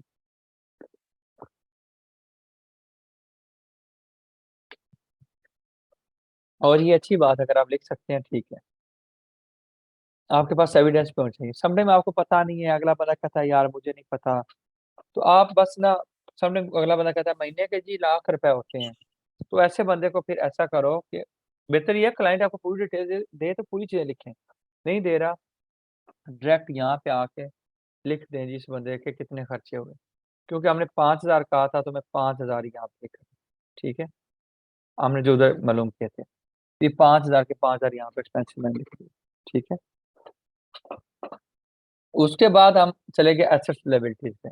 अब ये जो एसेट्स लायबिलिटीज लिखे हुए हैं ना, जो मैं आपको कह रहा था ना कि एफबीआर के सिस्टम में ये क्लोजिंग वाले आते हैं, ये वाली चीज जो मैं कह रहा था यहाँ पे ना, इसको एक दफा काट दें। एफबीआर के सिस्टम में पहले ये वाली चीज हम बनाते होते हैं क्लोजिंग, तो ये वाली क्लोजिंग बन रही है ये, ठीक है। ये जो चीजें यहाँ पे लिखी जा रही है, ये क्लोजिंग लिखी जा रही है। इस बंदे के ऑटोमेटिकली ये कुछ चीजें पहले लिखी हुई हैं कि इस बंदे के पास कुछ घर की चीजें 4.5 लाख की, 5.5 लाख की पर्सनल आइटम्स हैं, 6.5 लाख का कैश है, और कोई प्राइस बॉन्ड है 3 लाख के, ठीक है। टोटल इसके पास 19,50,000 की चीजें हैं। इन एसेट्स को हम कहते हैं क्लोजिंग एसेट्स, ठीक है जी। एग्रीड। यही वाली चीज 19,50,000 वाली यहाँ पे उसने लिख दिया लाख, ठीक है, खुद ब खुद। अब ये वाली इस बंदे की जो रिटर्न है अगर हम देखें प्रैक्टिकली, तो यहाँ पे ओपनिंग भी इसने 19,50,000 रुपये लिखे हुए हैं, लेकिन हो सकता है अलग हो, लेकिन इसने प्रैक्टिकली मैं देखूंगा लास्ट टाइम की अगर रिटर्न फाइल की हुई होती है ना, तो ये खुद ब खुद लिखे हुए आ जाते हैं यहाँ पे ओपनिंग। लेकिन सपोज करें अगर इस बंदे की लास्ट रिटर्न फाइल नहीं हुई हुई थी, तो मैंने कहा यहाँ पे थोड़ी सी समझने वाली चीज है कि यहाँ पे मेरे पास लास्ट टाइम पे ओपनिंग में कितने बनाऊं, इसको अभी आप ना लिखें, अभी आप इसको ना लिखें। आप कहें लेकिन मैंने इस साल कमाए कितने हैं जिन पे टैक्स लगता है, ये वाली चीज सब्जेक्ट टू नॉर्मल टैक्स। आप कहें जी मैंने कमाए हैं इस साल 10,000 रुपए, जितने कमाए होंगे यहाँ पे सब्जेक्ट टू नॉर्मल टैक्स में आपको लिखने पड़ेंगे। ये वही वाली अमाउंट है जो सैलरी में भी मैंने लिखी थी। लिखने के बाद कैलकुलेट दबा, एक्सपेंसेस यहाँ पे ऑटोमेटिकली लिखे हुए आ रहे हैं। क्या आ रहे हैं? एक्सपेंसेस मेरे ऑटोमेटिकली लिखे हुए आ रहे हैं, ठीक है। लेकिन यहाँ पे अगर जब तक मैं ओपनिंग एसेट्स नहीं दूंगा, तो एफबीआर के सिस्टम को भी पता नहीं चलेगा कि पिछले साल इस बंदे के कितने थे, इस साल कितने हैं, इंक्रीज डिक्रीज कितनी हुई। मैं अगर कहता हूँ कि 19,50,000 का 50,000 पिछले साल से था, तो भाईजान फिर वो कह रहा है कि अच्छा ठीक है मैं मान लेता हूँ अगर पिछले साल का था, तो 10,000 आपने कमाया, 5,000 लगा लिया है, तो ये 5,000 किधर गया? ये इसको अनरिकनसाइल्ड में डाल रहा है। कहता है मुझे समझ नहीं आ रही, ये बराबर नहीं हो रहा है, आपने क्या किया? अगर यहाँ पे फिगर आ रही हो नेगेटिव, बस एक गुर की बात याद रखते हैं, अगर आ रही हो नेगेटिव, पहले तो क्लाइंट से ये सारी चीजें उसको दिखा दें, उसको प्रिंट करके भेज दें। कैसे भेजना है आपको बताता हूँ। उसको कहें आपकी रिटर्न में ये चीजें हैं। हमेशा क्लाइंट की रिटर्न सबमिट करने से पहले, चाहे वो बिल्कुल दुनिया का गवार आदमी हो, उसको टैक्स का पता नहीं, उसने रिटर्न देखनी भी नहीं, उसको कहें सर मैंने आपकी ये रिटर्न बनाई है, क्या सबमिट कर दूं? ताकि उसकी हाँ एक हो जाए, ताकि हम जो है ना अपनी मर्जी से क्या कर सकें, कल को उसको कह सकें कि हमने आपको दिखाई थी, हमने आपसे पूछा था, ठीक है, उस पर रिस्पॉन्सिबिलिटी चली जाए। अगर ये नेगेटिव चीज आ रही हो यहाँ पे, तो इसको आपने सिंपली आके, अगर तो पहली बात तो ये उसको उसको भेजिए, उसको कहें यहाँ पे बताएं ये कुछ आपने था ना कैश है या कुछ चीज एसेट है जो मुझे आप बताने से भूल गए हैं या कसर रहे हैं, मैंने वो लिखना है। अगर नहीं नहीं यही चीजें हैं, तो आप चुप करके उस अमाउंट को आके कैश के अंदर यहाँ पे 5,000 को अगर वहां पे नेगेटिव है तो पॉजिटिव कर दें, यानी कि 50 को 55 कर दें। 55 करेंगे, कैलकुलेट दबाएंगे, यहाँ पे आप रिकंसिलेशन में आके देखें ये वाली चीज अनरिकनसाइल्ड जीरो होगी, ठीक है। ये भी तो हो सकता था कि यहाँ पे वो पॉजिटिव लिखा हुआ आ रहा था। मिसाल देता हूँ, अभी देखना पॉजिटिव हो जाएगा। मैंने एक्सपेंसेस को 15 कर दिया, अगर मैं 15 कर दूंगा, ठीक है, तो ये वाली चीज आप देखें कि ये वाली कहता है 10,000 पे अचानक से उसने कहा पॉजिटिव हो गया, ये पॉजिटिव है, पॉजिटिव का साइन लिखा हुआ नहीं है। अगर पॉजिटिव लिखा हुआ होगा तो मुझे रिकंसिलिएशन में एसेट्स में जाके यहाँ पे कम करना होगा, ठीक है। तो मैं 10,000 यहाँ पे कैश में कम कर दूं, ठीक है। मतलब अनरिकनसाइल्ड की फिगर आपने जीरो करनी है, ये देखें जीरो। अगर आप जीरो नहीं करेंगे तो आपकी रिटर्न सबमिट नहीं होगी। यहाँ पे मैं पास लेता हूँ, मैं आप लोगों के क्वेश्चन सुनना पसंद करूंगा ताकि आप बोल सकें। जी भाई जान। तो मैं क्वेश्चन कर, अच्छा ये जो आपने अनरिकनसाइल्ड डिफरेंस को एडजस्ट किया है सर, ये जी आपने किया है नॉन बिजनेस कैश में, इसकी हाँ कोई जी, रैशनल क्या है, यानी कि हम किसी और है अकाउंट है लेकिन उसका एडजस्ट करते हैं? नॉन कैश से मुराद, नॉन बिजनेस से मुराद ये है कि उसके पर्सनल कैश के अंदर एडजस्ट किया है, तो ये ठीक है। जब अगर लेट्स से ऑडिट के लिए अगर सेलेक्ट होती है, तो क्या उस केस में भी ये बेनिफिशियल है? अगर टैक्स अथॉरिटीज इस बंदे का रिकॉर्ड ऑडिट कर रही है, तो नॉन बिजनेस कैश को क्या वो ऑडिट नहीं कर सकते? मैं आपकी बात समझा नहीं, काइंडली इसको आप दोबारा थोड़ा एक्सप्लेन करें, क्या कहना चाह रहे हैं। जिस तरह सर आपने ये अनरिकनसाइल्ड अमाउंट को ना हाँ, ये एडजस्ट कैश में किया, मैंने एडजस्ट किया है, ठीक है, हाँ नॉन बिजनेस कैश का एडजस्ट किया, ठीक है। तो फ्रॉम टैक्स ऑडिट पर्सपेक्टिव क्या हम्म। ये करना बेहतर है? क्योंकि हम ये अज्यूम कर रहे हैं कि क्या टैक्स अथॉरिटीज अगर कल कल ऑडिट करेंगे इस बंदे के टैक्स रिकॉर्ड हाँ, को। तो बाकी एसेट्स के तो वो एविडेंस मांग सकते हैं, कभी कैश अच्छा का तो अच्छा, एविडेंस तो हो ही नहीं सकता। कैसे वो बिल्कुल, कंफर्म करेंगे कि 30 जून को मेरे पास इतना कैश पड़ा हुआ था कि मैं नहीं पड़ा समझ हुआ? मैं समझ गया सर, बिल्कुल ठीक है, जबरदस्त, मैं समझ गया, थैंक यू। ये वाली चीज है, इसलिए मैंने आपको वो बस कैश की तरफ ले आया हूँ डायरेक्ट, ठीक है। Thank you. जी, और कुछ साहब?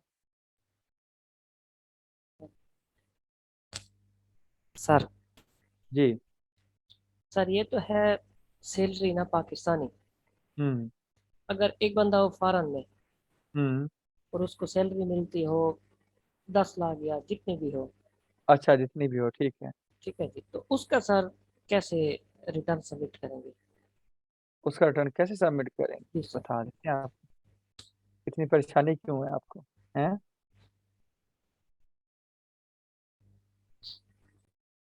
आपको लगता है मुझे आता नहीं है? नहीं नहीं फंसा सर, नहीं फंसा नहीं फंसा दिया आपने, ठीक है। नहीं सर। ये सर अच्छा, ये तो इजी है ना, वो सर इससे है ना, वो फॉरेन है ना, अब फॉरेन जी इनकम जी तो एग्जेम्प्ट है।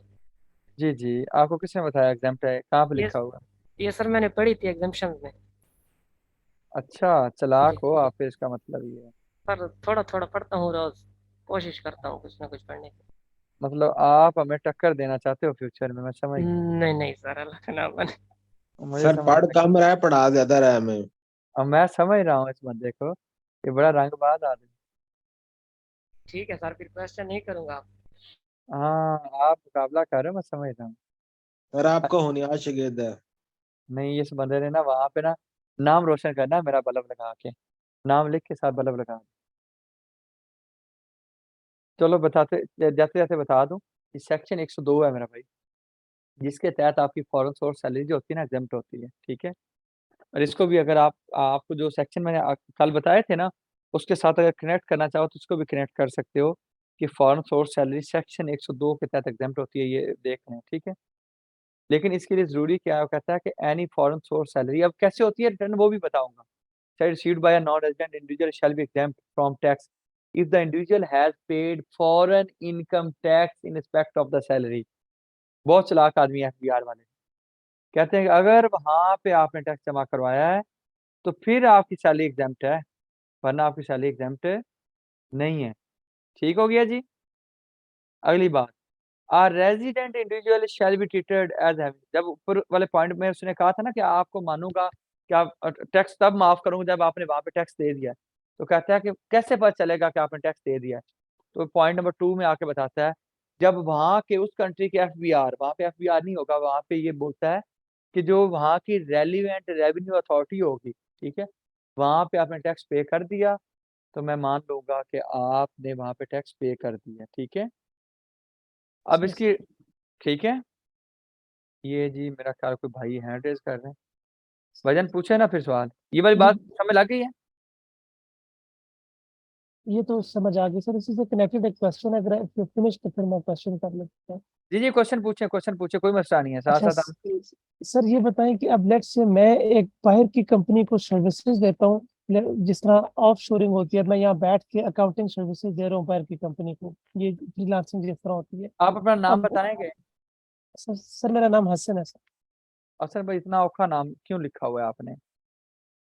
तो ये एक जमाने में मैं कंटेंट का काम करता था, प्रूफ रीड इजी के नाम से मेरी वेबसाइट थी, इसके वो नाम अच्छा है, सॉरी, जूम अच्छा अकाउंट का नाम। अच्छा जी। अच्छा, चले बताएं। अच्छा सर, तो अब वहाँ पे, वहाँ की जो टैक्स अथॉरिटी है, उसने भी विथहोल्ड नहीं किया मेरा टैक्स, वहाँ पे भी मेरा कोई फॉर्मल एम्प्लॉयर नहीं है। और ठीक है। जो यहाँ पे मैंने अभी पे नहीं किया हुआ टैक्स, ठीक है, अब मुझे बाहर से रेमिटेंस आई है, कॉम्पनसेशन आई है।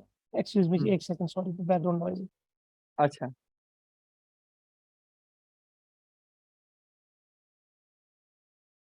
तो उस केस में सर टैक्स का क्या पॉसिबल ट्रीटमेंट हो सकता है? चले, कुछ वजन सर्विसेज तो एग्जाम्प्ट है, जिस तरह आईटी सर्विसेज है। जी सर। नहीं, उसकी भी कंडीशंस है, ऐसे एग्जाम नहीं है, कुछ कंडीशंस हैं, ठीक है। अब यानी जो मेरी फ्रीलांस इनकम है वो भी एज बिजनेस इनकम ट्रीट होगी पाकिस्तान में फॉर टैक्स पर्पजेज, या? सर सर ये देखें, ये फॉरेन सोर्स की हेडिंग आ रही है, देख रहे हैं फॉरेन सोर्स, ठीक है। जी फॉरेन बिल्कुल। फॉरेन सोर्स में आके आपकी वो किस साइड में आती है, यहाँ पे स्टेट इनकम एक्सपेंसेस को लेस करने करके ना सिंपल उसको रकम बतानी है, ठीक है, कि बिजनेस में इतनी, और वो प्रॉपर्टी तो आपकी नहीं बनती वैसे, अगर हम बिल्कुल सोचने लग जाएं प्रॉपर्टी तो नहीं है बिजनेस में, अभी छोड़ देते हैं कि अच्छा बिजनेस होती है नहीं होती है, अभी छोड़ देते हैं। कैपिटल गेन तो नहीं है, अदर सोर्स, मतलब अदर सोर्स को उसमें प्रॉपर डिफाइन किया वो भी नहीं बनती, सैलरी भी नहीं बनती, तो आपकी वो बिजनेस है। मैं वैसे सोचने का अंदाज बता रहा हूँ, तो आप वन बाय वन खुद को असेस करें, खुद से सवाल करें, अच्छा ये वाली नहीं बन सकती, अच्छा दो अगर सपोज करें, आप इन दोनों में कंफ्यूज हो सकते थे, अदर सोर्स है या बिजनेस है, तो आप देखें यार, अच्छा अदर सोर्स में तो ये चीजें आती हैं, ठीक है ना, उसकी प्रॉपर डेफिनेशन जाके पढ़ें, अदर सोर्स का जो सेक्शन है, तो जी आप सर, कहेंगे ये तो नहीं बनती, तो बिल्कुल आपकी वो बनेगी, ठीक है। तो उस पर आपको टैक्स देना पड़ेगा, आप फॉरेन सोर्स करके, ठीक है। सही हो गया। अच्छा जी, अभी वो आपका भी जो है सवाल पेंडिंग है, वहीं पे आप पेंडिंग रखें, ठीक है। तो ये वाली चीजें आप रिकंसिलिएशन वाली चीज समझ गए आप लोग, ये वाली बराबर कैसे करना है। फिर वेरिफिकेशन के बाद आपने यहाँ पे उसका पिन लिखना है और सबमिट कर देना है। पिन ना याद हो, मैंने आपको बताया था, तो आपने यहाँ से पिन को चेंज कर लेना, ठीक है। एग्रीड। Yes sir. किसी बंदे का सवाल है कोई, किसी बंदे का सवाल हो।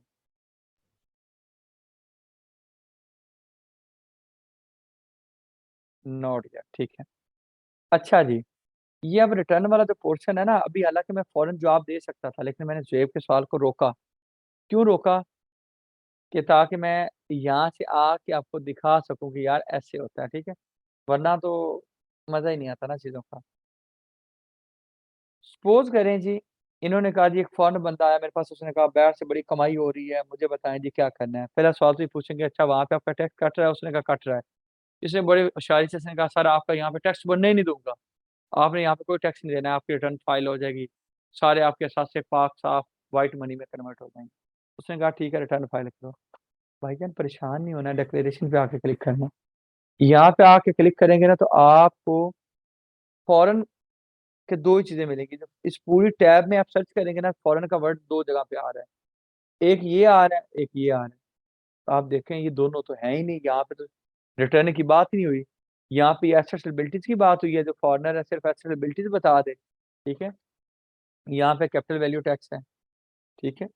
आपने कहा यार यहाँ पे तो है ही नहीं, क्या करूँ?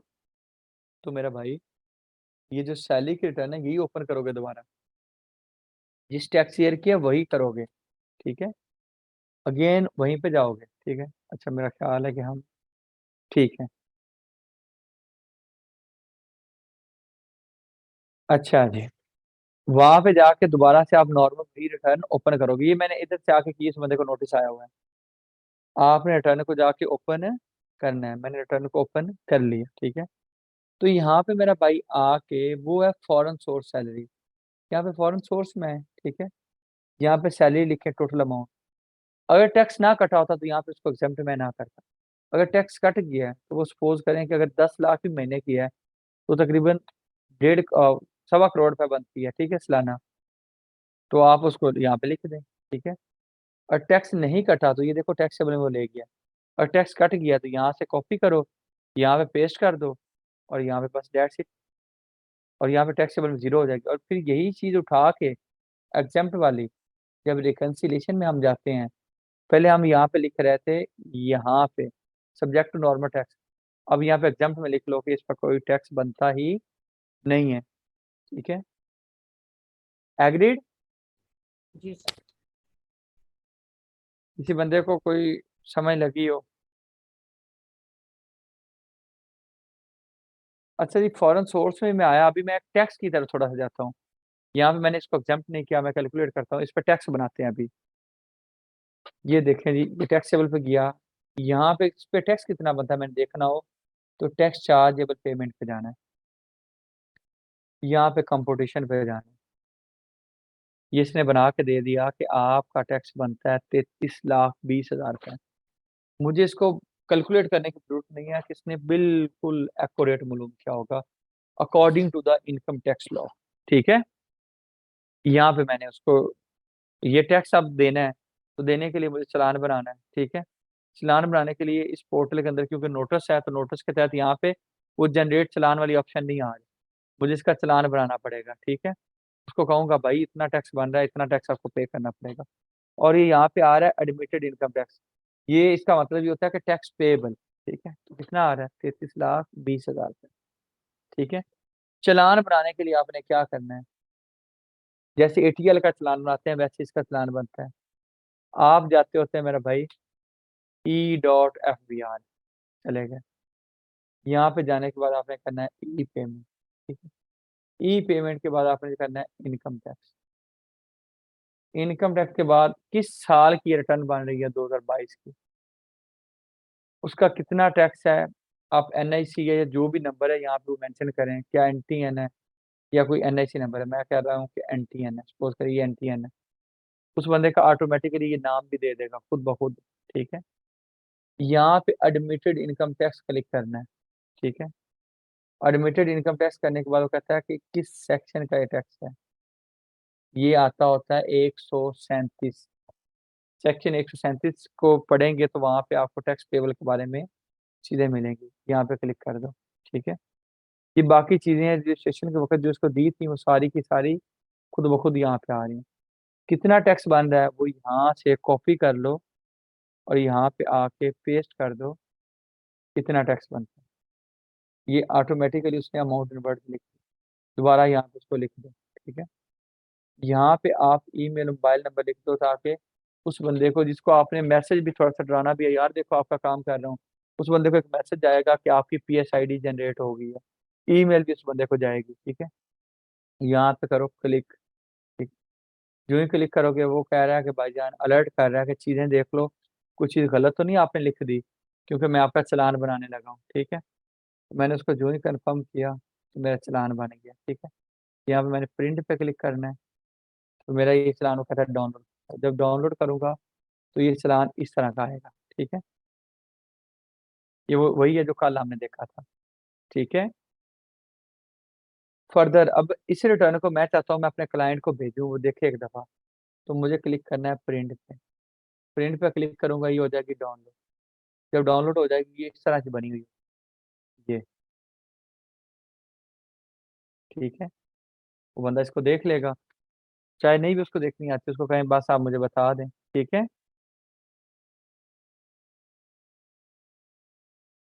ठीक है जी। जी सर। किसी बंदे का यहाँ तक सवाल है?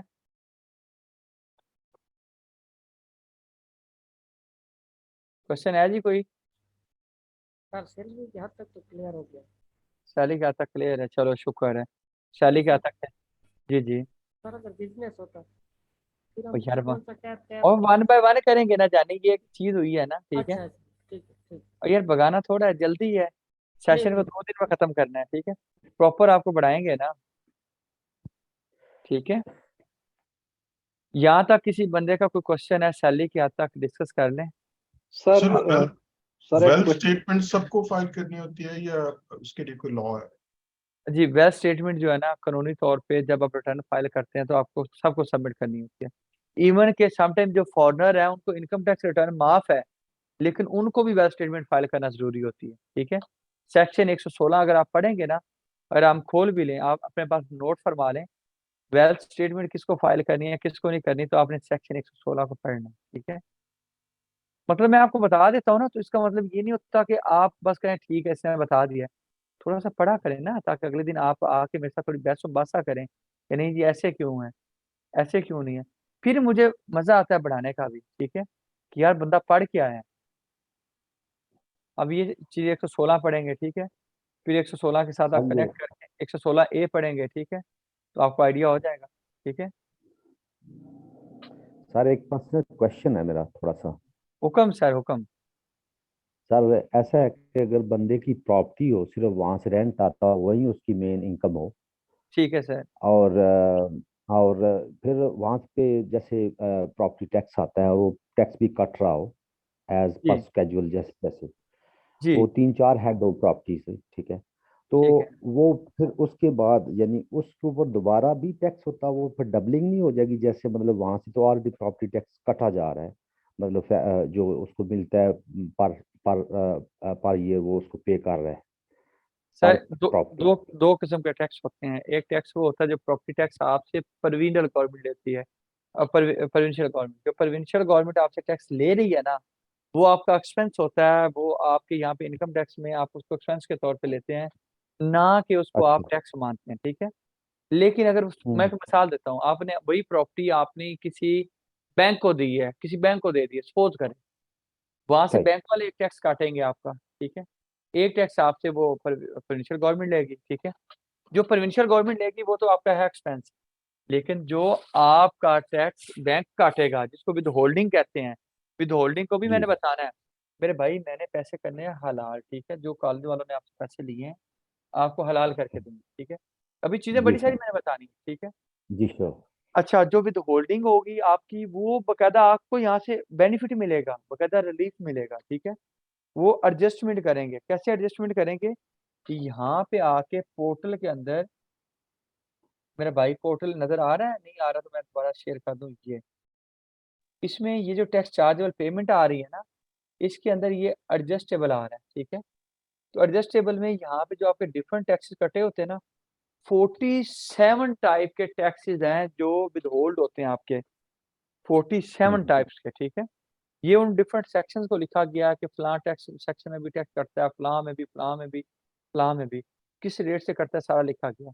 तो वो वाली अमाउंट यहाँ पे आके आप यहाँ पे लिखते होते हैं, ठीक है। ये देखें जी, वो इस सेक्शन के तहत करते हैं, सेक्शन 155 के तहत, ठीक है। जो बैंक वाला आपका काटेंगे, वो काटेंगे किस सेक्शन की वजह से, वो 161 की वजह से काटेंगे। थोड़ा सा लंबा है, परेशान नहीं होना, चीजें हो जाएंगी। लेकिन जो आपका टैक्स कट गया उसका बेनिफिट मिलेगा, जो प्रोविंशियल गवर्नमेंट ने ले लिया वो आपका एक्सपेंस है, ठीक है। प्रॉपर्टी वाले सर रिटर्न भी अगर अगली क्लास में हम प्रॉपर्टी सर वाले रिटर्न करेंगे। जी जी। सर ऐसा है, लेट्स से अगर सारा अक्यूमुलेट करके इकट्ठा करके तो ये नहीं तकरीबन 8 लाख हो पर ईयर, तो ठीक है। ओवरऑल तो उसमें वही जो रेशो है जो मेरिट एक स्टैंडर्ड वो बना हुआ है खाने में, जिसमें इतना हो तो तब टैक्स लगता है हाँ हाँ उसमें बिल्कुल। अगर उसको कहें सर, तो। नहीं इस तरह नहीं, इस तरह सर आपको कहें स्लैब रेट के अकॉर्डिंग टैक्स बनता है। अब यहाँ पे सीखने हैं तो वो प्रॉपर फिर सीखें, बोले उस तरह। जी सर, वो मैंने लेक्चर में इसलिए था। तो ये है कि अगर 8 लाख का तो फिर उसमें वो उसमें आएगा ना, मतलब उसके ऊपर लागू होगा टैक्स ना, यही मतलब, क्योंकि 6 तक तो मेरे साथ एग्जाम्प्ट है ना, 6 लाख सर तक। नहीं, वो सर बिजनेस में नहीं है, जो प्रॉपर्टी है ना, प्रॉपर्टी के लिए अलग से रेट है। और प्रॉपर्टी के रेट अच्छा। देख लेना, मेरे शहजादे दोस्त, मैंने बताया था फर्स्ट शेड्यूल जो है ना इनकम टैक्स ऑर्डिनेंस का, ठीक है। जी जी। अगर आप देखेंगे 155, ठीक है, मैं आपको ढूंढ के देता हूँ सेक्शन 155 की जो विद होल्डिंग है, तो वो अलग से है, उसके प्रॉपर्टी के रेट्स अलग से हैं, ठीक है। ये जो आप चीज कह रहे हैं ना, आप बिजनेस पे चलेंगे सीधा सीधा, ठीक है। बिजनेस पे नहीं जाना, फर्स्ट शेड्यूल में जाके ना रेट आपने ढूंढना है, ठीक है। हर सही चीज के अलग सही ठीक। अलग अलग रेट हैं, ठीक है। और आपको ठीक। यहाँ पे ढूंढ के दे दो ना, मतलब मिल जाएंगे, फर्स्ट शेड्यूल में आपको रेट दिए गए हैं उसमें, ठीक है। अच्छा अच्छा सही सही। ये देखें जी, स्क्रीन नजर आ रही है। जी जी आ रही। ये कह रहा है, ठीक है, अगर 3 लाख तक आपका टैक्स वो रेंट आता है तो कोई टैक्स नहीं है। और 3 लाख से 6 लाख तक सही। आता है तो आपने 5% देना है।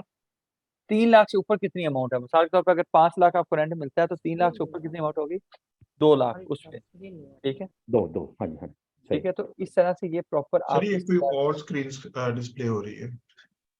और हो रही है। हाँ ये और हाँ। अच्छा अच्छा अच्छा, let me share it again.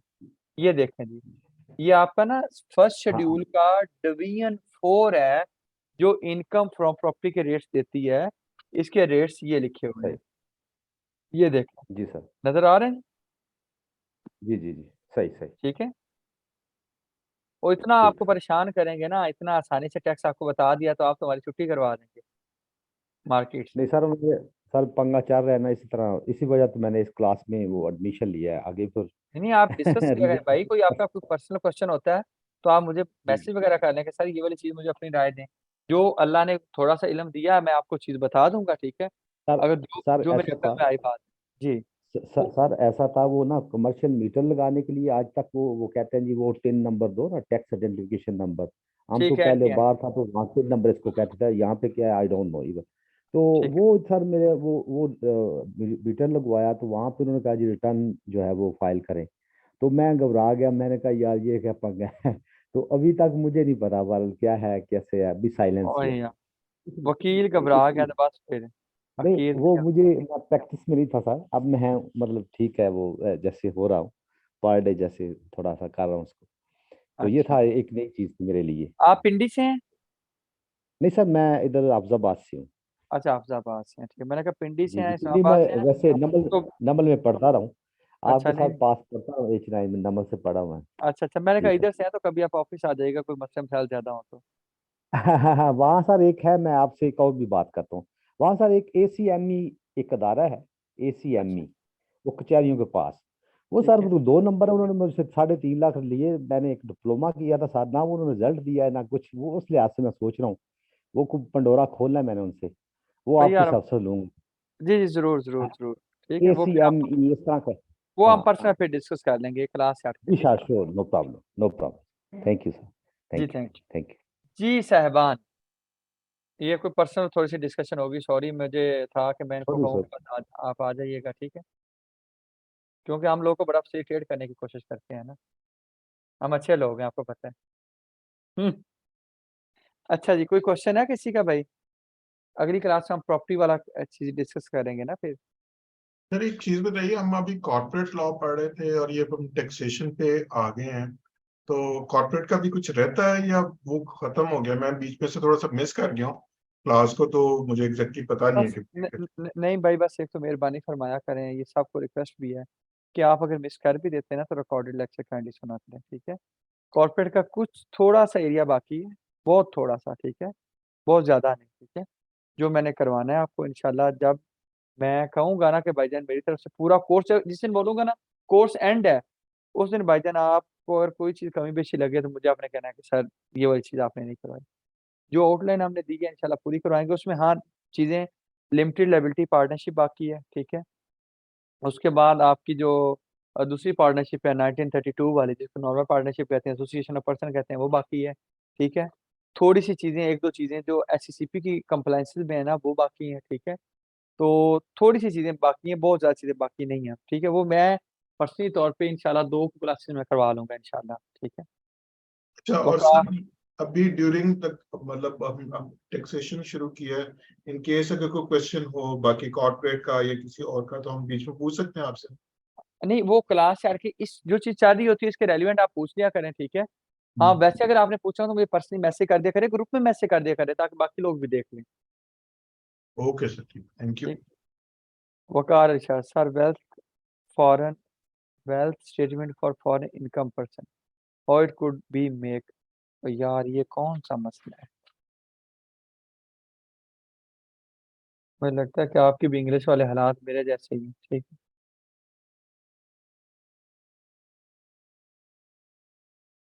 ये देखें डिक्लेरेशन पे गए, ठीक है, ये क्या आ रहा है? For income and assets for resident individual, ठीक है, यहाँ पे नहीं आ रहा, ये वेल्थ स्टेटमेंट आ रही है, ठीक है। यहाँ पे आप क्लिक करेंगे, ठीक है, सिंपली आपकी रिटर्न फाइल हो जाएगी, ठीक है। तो इसके वो अच्छा स्क्रीन नहीं आ रही है, वेट।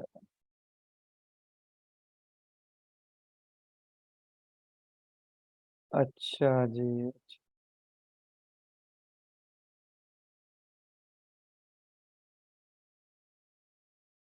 सिर्फ अगर किसी बंदे की रिटर्न वो करनी हो ना, वेल्थ स्टेटमेंट फाइल करनी हो, सिर्फ वेल्थ स्टेटमेंट, वो किस किस की फाइल होती है, ये सेक्शन आप बाकी पढ़ लीजिएगा, ठीक है। तो यहाँ पे आके, ठीक है, और यहाँ पे साथ कानून को भी अगर मैं रेफर करना चाहूँ तो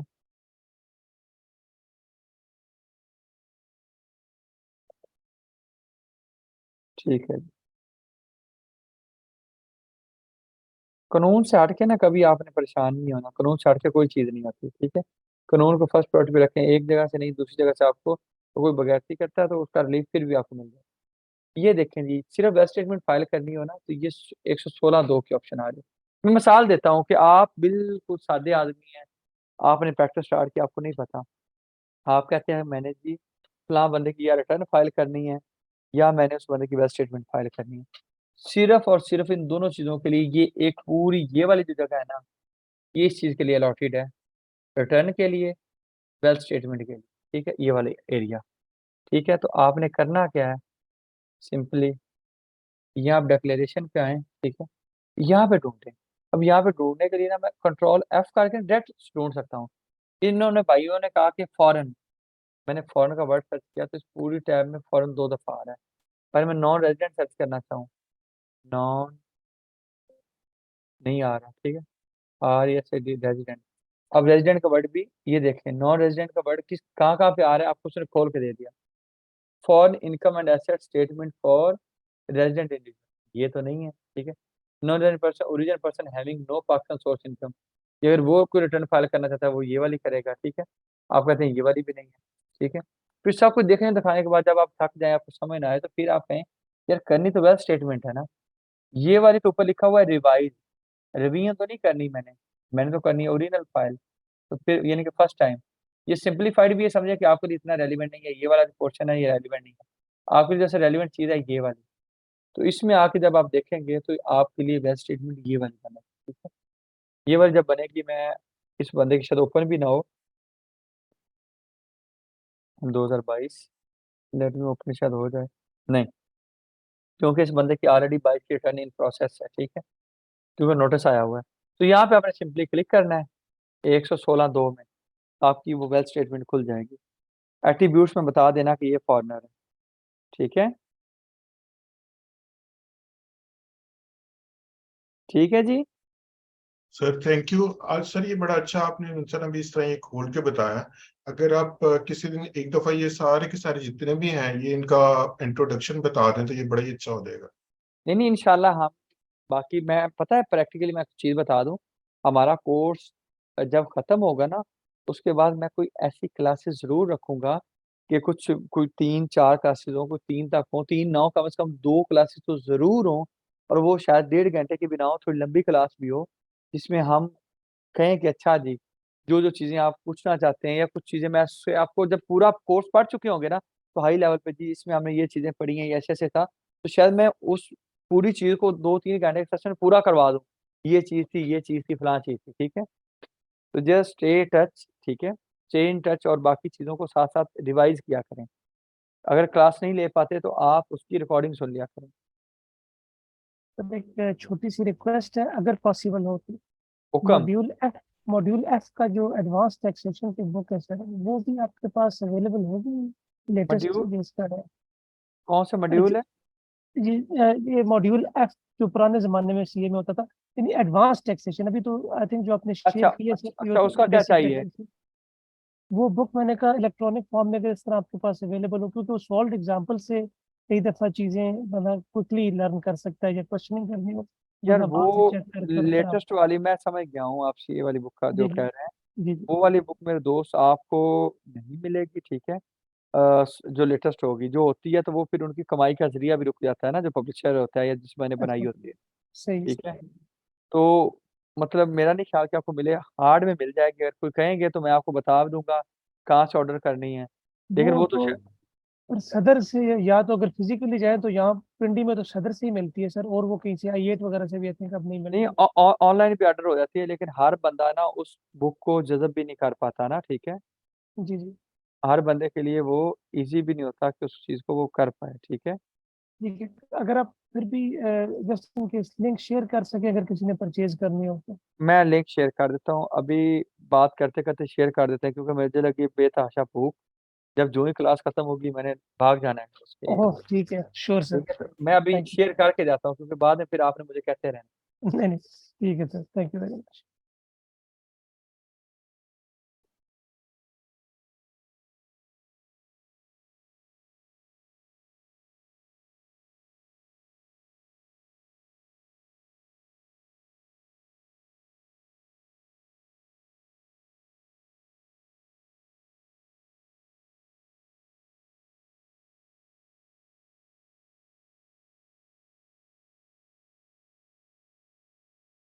अच्छा जी, हमारा बैग है,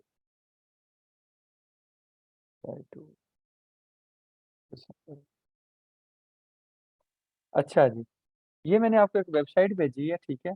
यहाँ से आपको एडवांस टैक्सेशन सर्च कर लीजिएगा, खालिद पेटी वाला। क्या नाम है? खालिद पेटी वाला। ये कराची के टीचर हैं, खालिद पेटी वाला। बिल्कुल ठीक है तो सर। एडवांस टैक्सेशन, ये ऑनलाइन पेमेंट होगी, आपके घर 2 से 3 दिन में डिलीवर हो जाएगी, ठीक है। Sure, perfect, thank you. चलें जी, थैंक यू सो मच, इजाज़त दीजिए मुझे। Thank you.